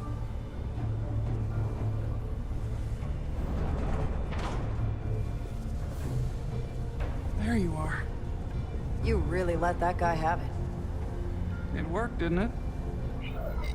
I'm used to having to throw my weight around. Hard to get anyone to listen to you otherwise. I'm impressed. I didn't know you had it in you. There's a lot you don't know about me. Underestimate me at your peril. The catwalks were booby-trapped. Galvin and Sidron have gone to great lengths to keep out the uninvited. Well, we're inside. Where do you want to start? The ionic interference is coming from below us. We need to go deeper. That lift goes down, at least to the changeover station. But we can't use it without DNA authorization from one of the guards. I have an idea, but we need a few samples of DNA from the miners who work here. Samples? Fingerprints, sweat, blood. Which will trick the machine and get us control of the lift. That's the theory. Let's test it.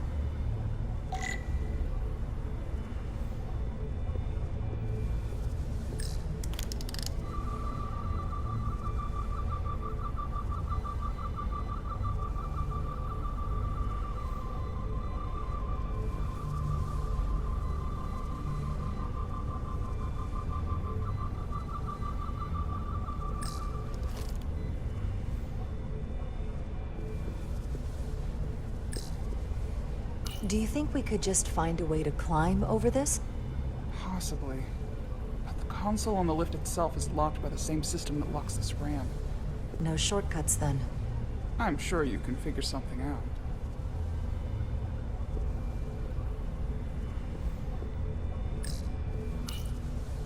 No luck.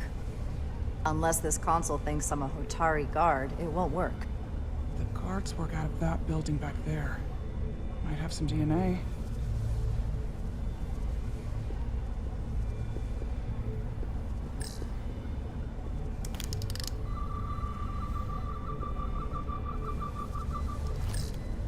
What's in all these containers?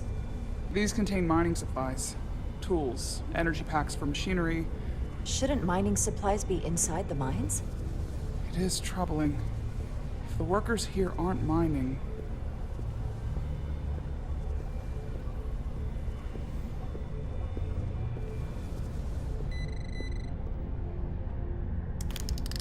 wow, that is a lot of DNA. I should look for the most concentrated spots.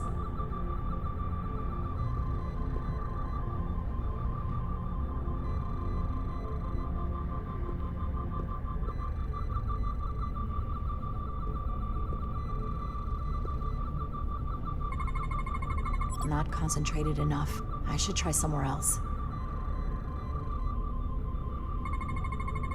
This'll work.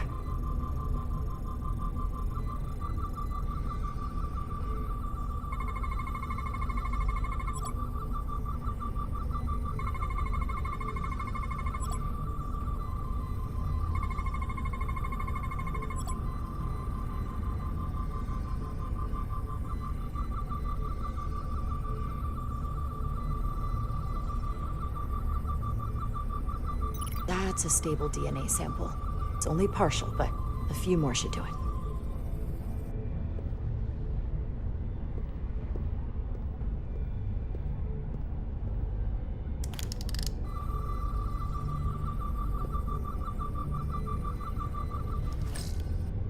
Hygiene clearly isn't a priority down here.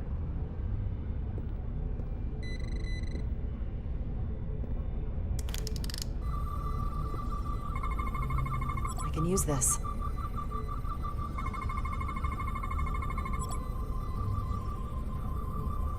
Good.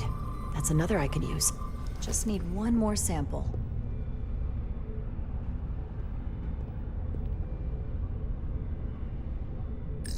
Hotari must be tough on the inside, too.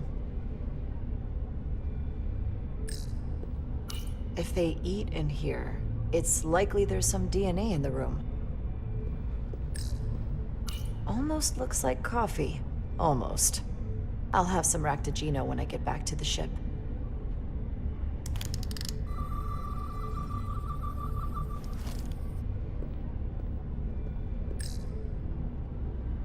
Remember, Ractagino and light refreshments will be available.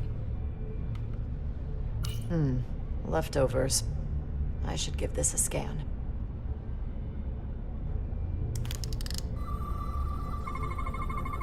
There's gotta be stable DNA here.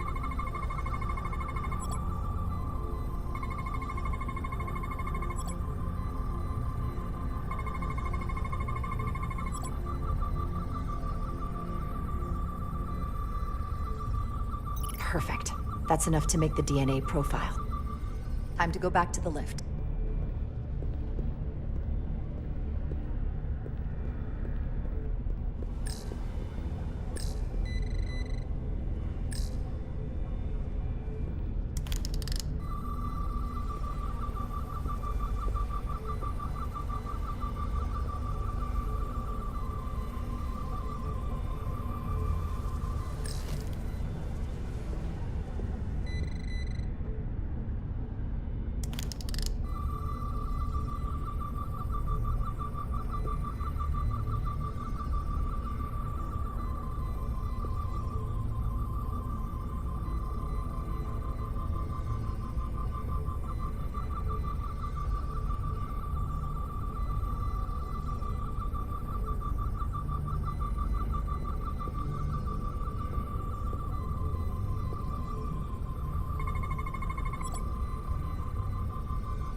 You're not coming inside?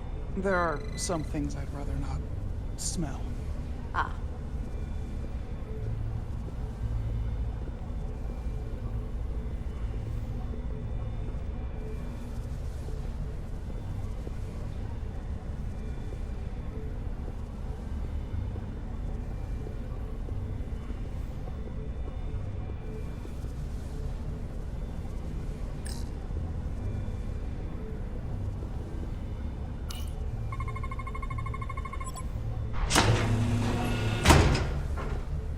It worked. Theory proven. I'll get it started.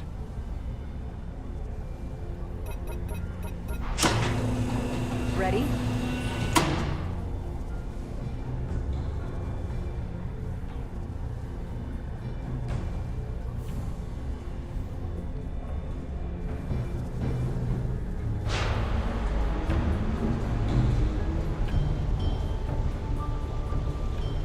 I'm a little afraid of what we might find down there. We'll be okay. I've survived worse than this. Well, I haven't. But I'll put my faith in you. For now.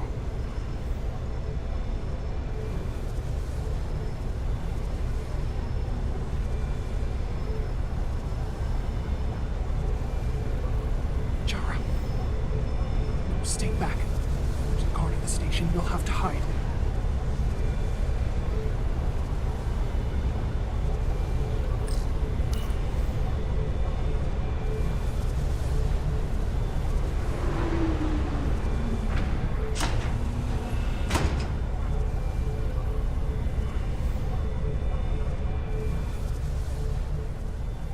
Who are you?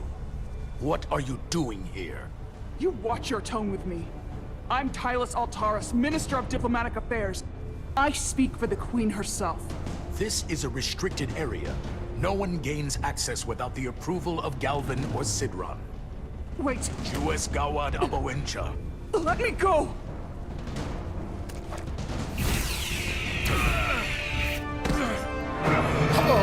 Are you all right? I don't know. Are you injured? No, I thought if I could talk my way through like always, I'd be fine, but... I'm a diplomat. This isn't what I do. I've never even fired a weapon. This is just... It's real now. I wasn't ready for this. Tylus, you can do this. I don't see what you're basing that on.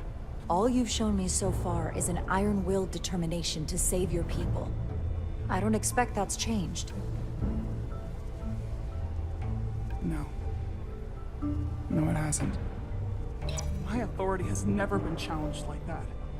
It meant nothing to him. So we should assume any Hatari we encounter from here on can't be reasoned with. Agreed. The only loyalty they have down here is to Galvin and Sidron. Can you switch over the lift? Guard should have a scan card that will allow us to operate the switch.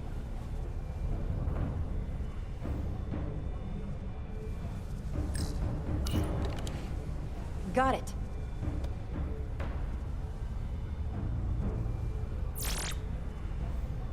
He's not dead, is he? He's still one of my people, and I didn't come here to take Otari lives. My phaser's set to stun.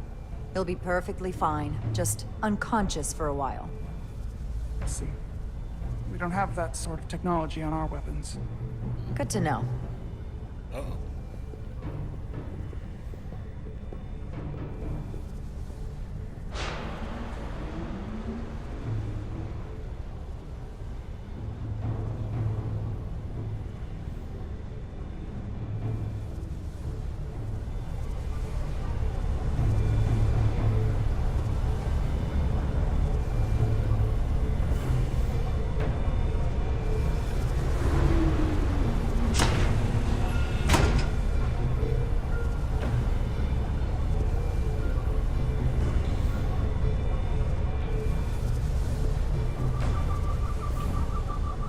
The energy readings are emanating from this tunnel.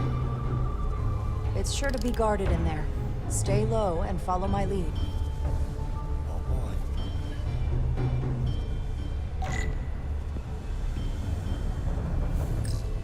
Is that all dilithium? Not all of it. We excavate large chunks of rock that contain varying amounts of dilithium ore. It's sorted and processed at the collector ship above. Jeez.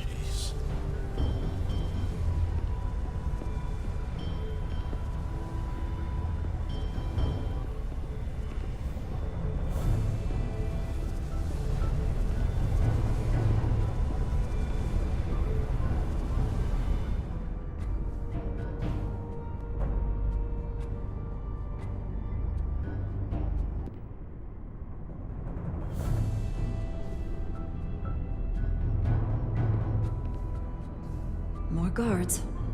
I take that as a sign we're getting close. I'll get a closer look.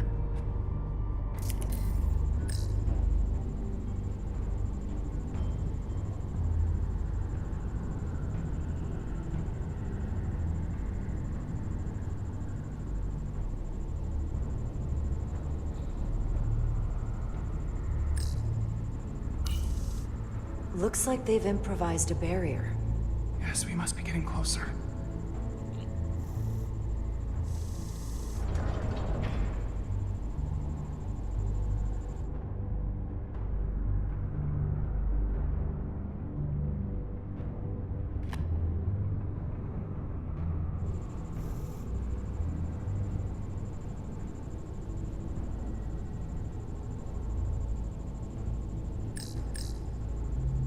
We need that particular card, don't we? I'm afraid so.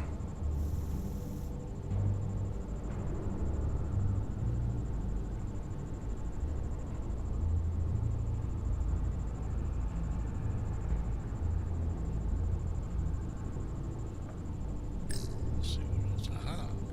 We don't have time to wait for them to finish whatever they're doing. We'll have to try to keep low and sneak past them. I'm starting to see the utility of a phaser. I wouldn't stand a chance against all three of them.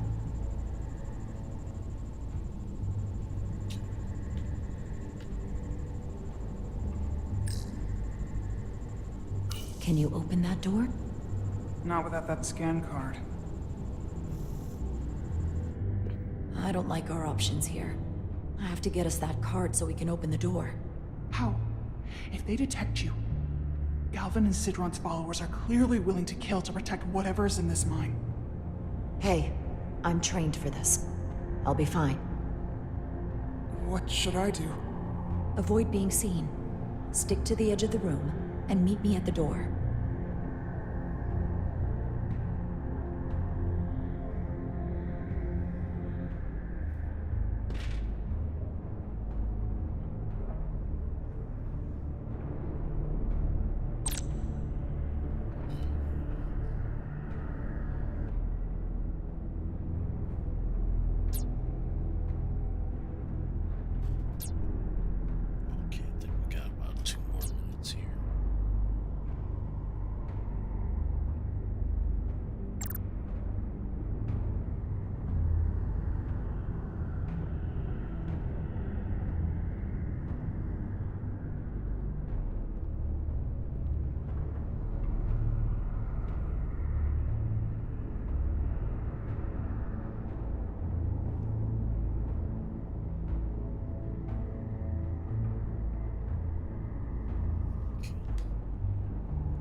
wrong.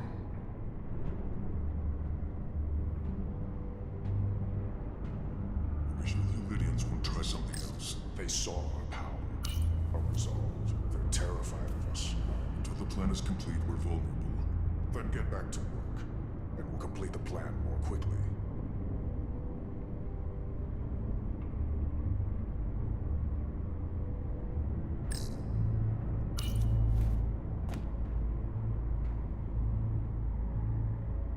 This requires too many inputs.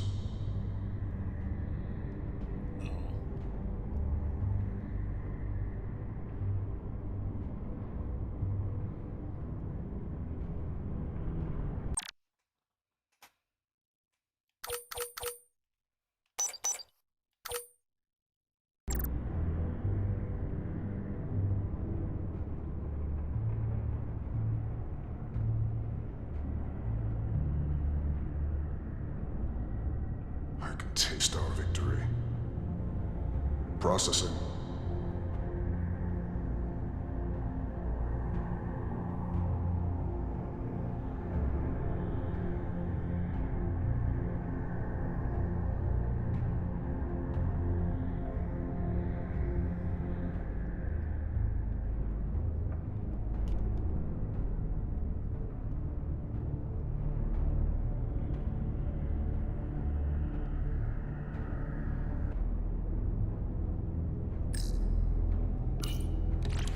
Yoink.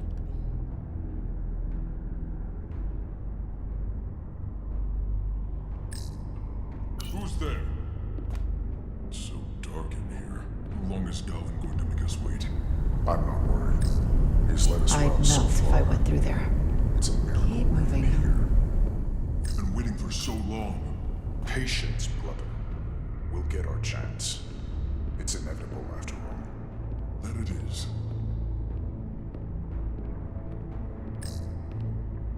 Wow, all those years playing Metal Gear finally paid off.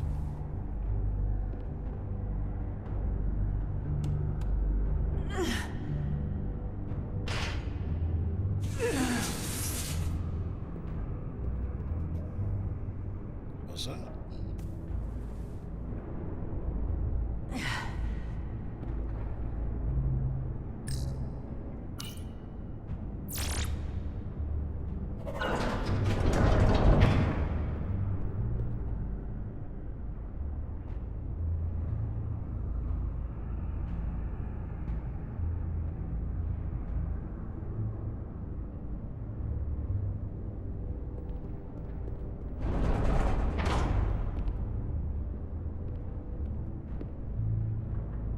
Stay close.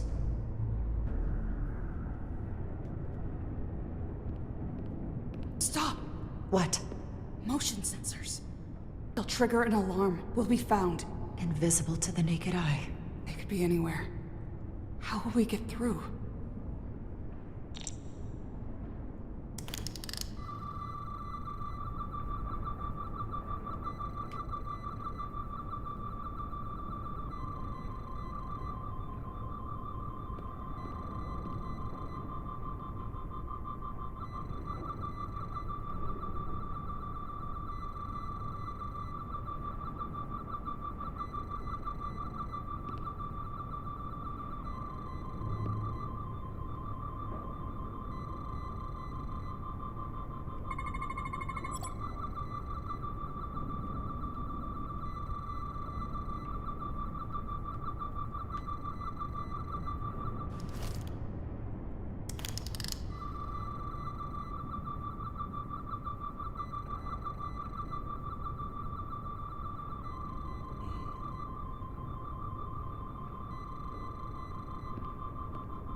boy. Okay, yep, we are high stakes mode.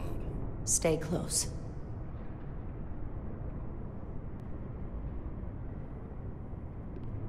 Stop! What? Motion sensors. They'll trigger an alarm. We'll be found. Invisible to the naked eye. They could be anywhere. How will we get through?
Oh, he dead.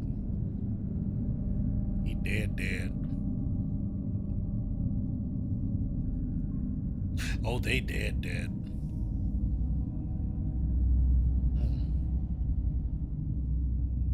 This? It's where the uprising started.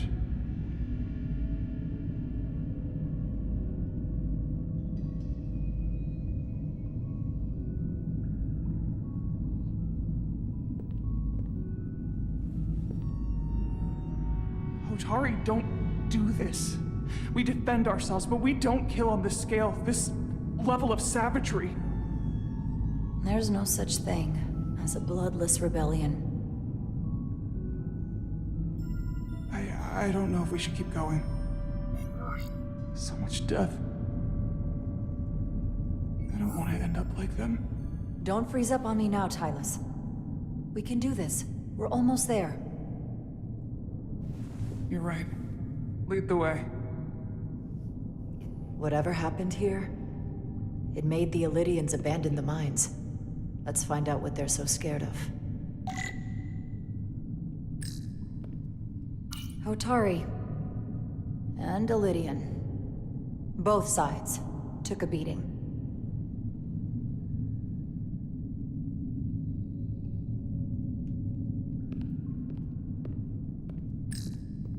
The Hotari fortified the side of the room opposite the door. It's a good tactic, but a few crates aren't going to stop fully armed Illydian soldiers. How did they win?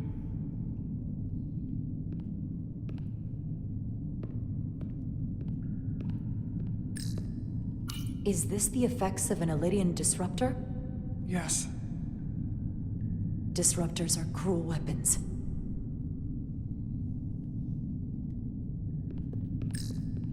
From the blast marks, it looks like the Illydians had far greater firepower.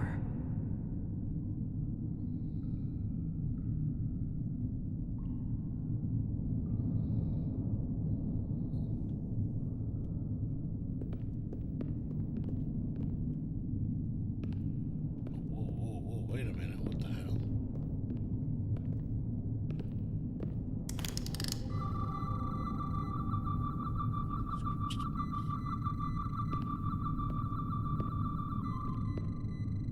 Tylus.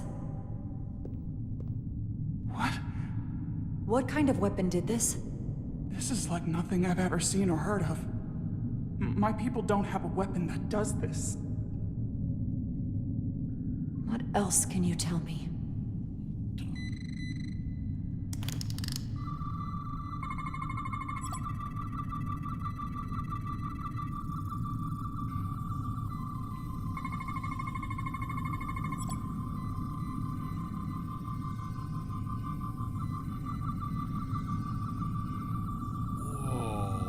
Yikes.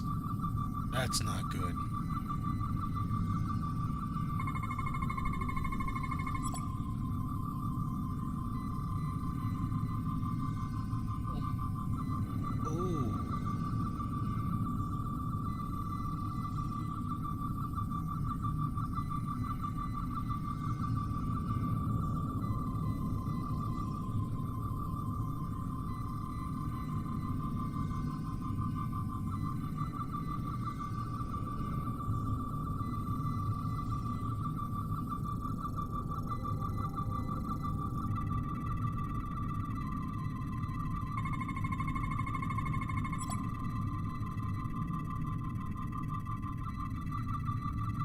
So the crystals growing inside their skull.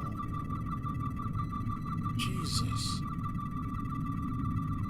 That's a hell of a way to go. What an awful way to die. This must be why the Elydians are so afraid.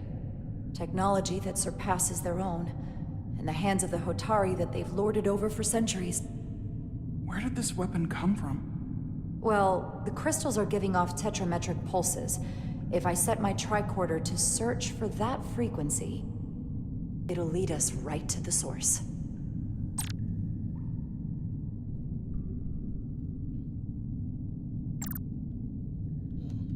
Wait a minute.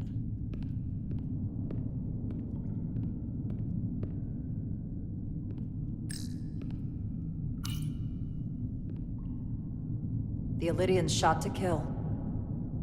But if they killed him, why was he shot in the back? Huh, you're right. The shot came from the side the Hotari were defending. We don't kill our own. And he wasn't just caught in the middle.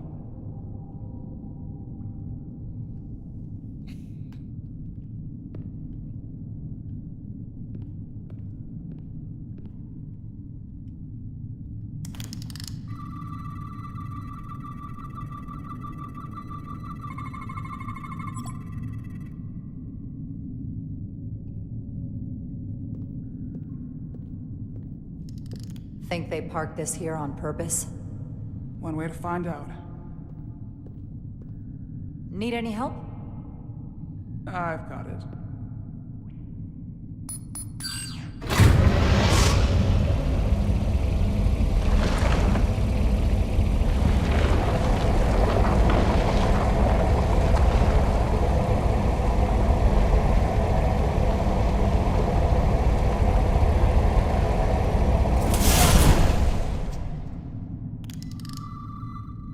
This concentration of tetrametric radiation has never been recorded.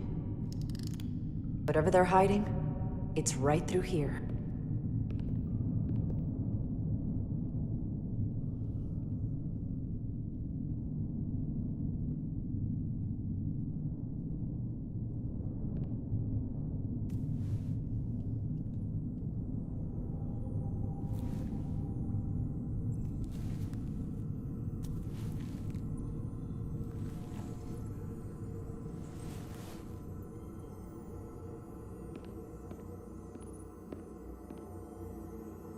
This feels strange. The crystals are increasing, growing outward, replacing the soil. It's like an infection. A parasite. Growing inside Tau.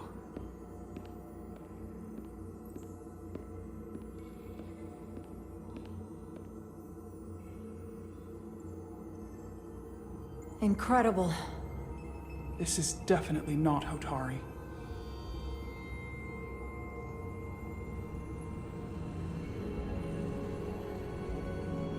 It's the remnants of the Takan Empire.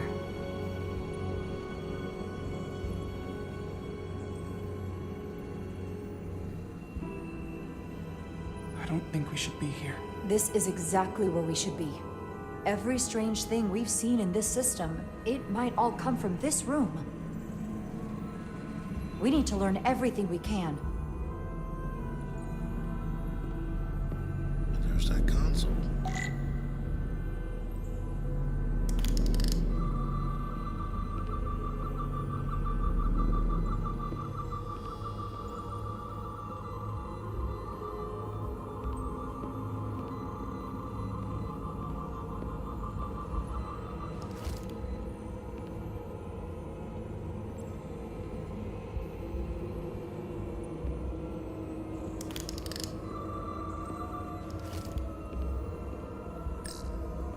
Somewhat resembles a transporter pad.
This suggests there's some type of complex life form contained within each crystal.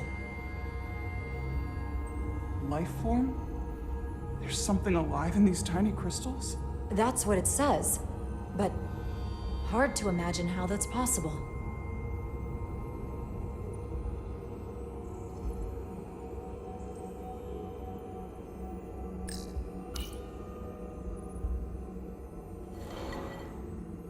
Our science division will have a field day with this.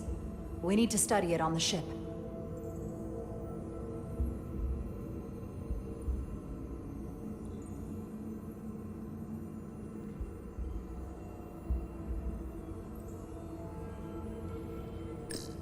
How are you holding up?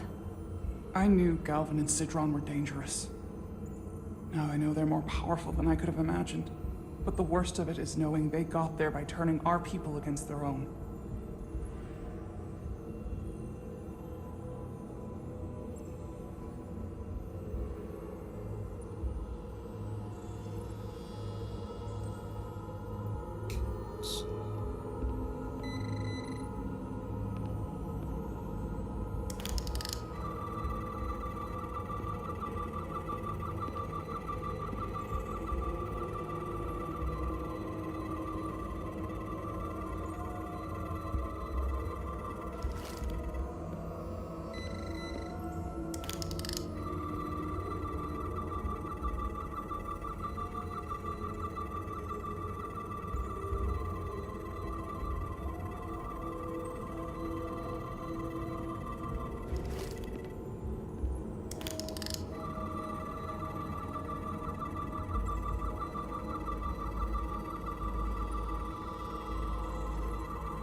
Looks like some sort of replicator. I can't get it to work. It has power. Must be looking for some other kind of authorization.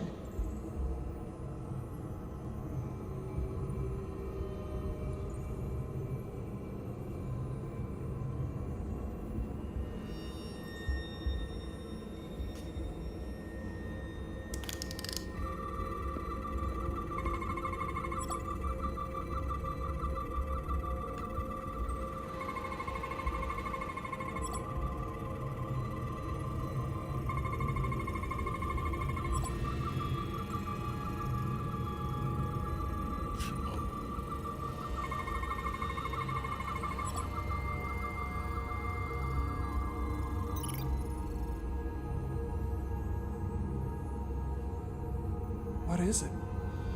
The device's primary function is to transmute lithium into this quantized crystalline compound. Possibly for the creation of weapons. Do you think one of these was used on that Elydian in the tunnels? Such a cruel weapon.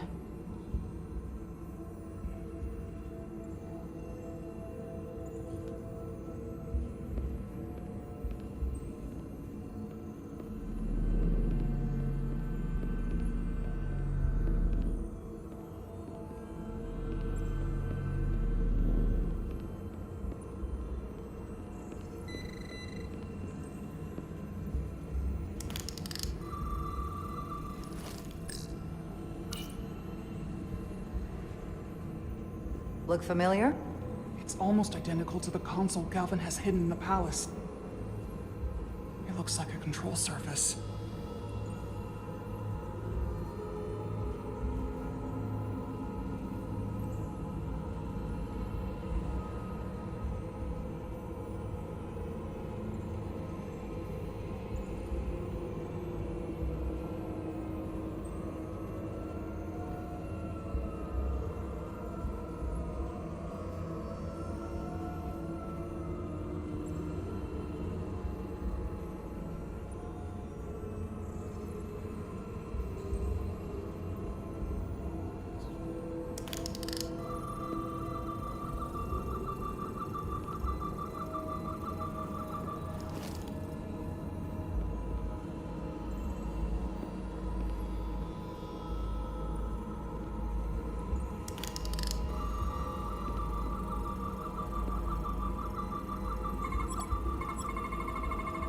What are we looking at? It's made of the same crystalline material as the rest of this place. But I can't tell much else. Might be some kind of sleep mode. I can't analyze this further unless it starts working normally. Maybe we can turn it on from somewhere else. Hopefully. Let's keep looking around.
Can your device read this? It can roughly translate the words, but we don't have enough Taconian language on record to understand how it's structured. Oh well.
This feels wrong. I'll get what I need, and we can get out of here. Thank you.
Is it too, convenient that we found this place unguarded? There's an old Earth saying about never looking a gift horse in the mouth. What's a horse? Never mind.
think, unfortunately, because I'm way over time. So hopefully we can come back to this with a fresh set of eyes. Because oh man, this game is really tough, and I like it. I mean, it's a pretty good game.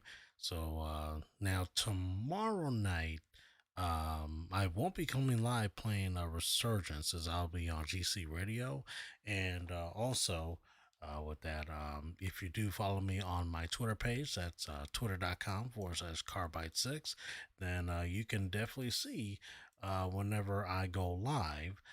So that way, come on in, have a good time, and maybe have a few laughs. Okay. All right. So let's pull this up here.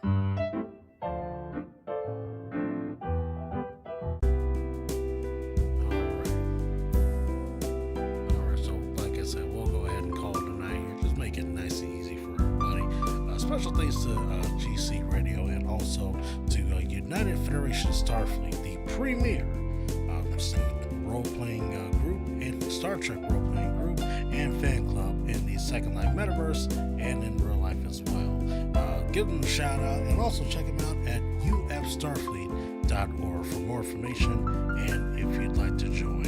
All right, and once again, friends, thank you so much for stopping by tonight. Follow me on Twitter at twitter.com/carbide6, and we will definitely let you know next time that we go live. Until next time, my friends, this is Cypher the Ghost Bear, the head of the Carbide 6 Network, reminding you to always do the best you can with what you got. We will see you next time. So long, everybody.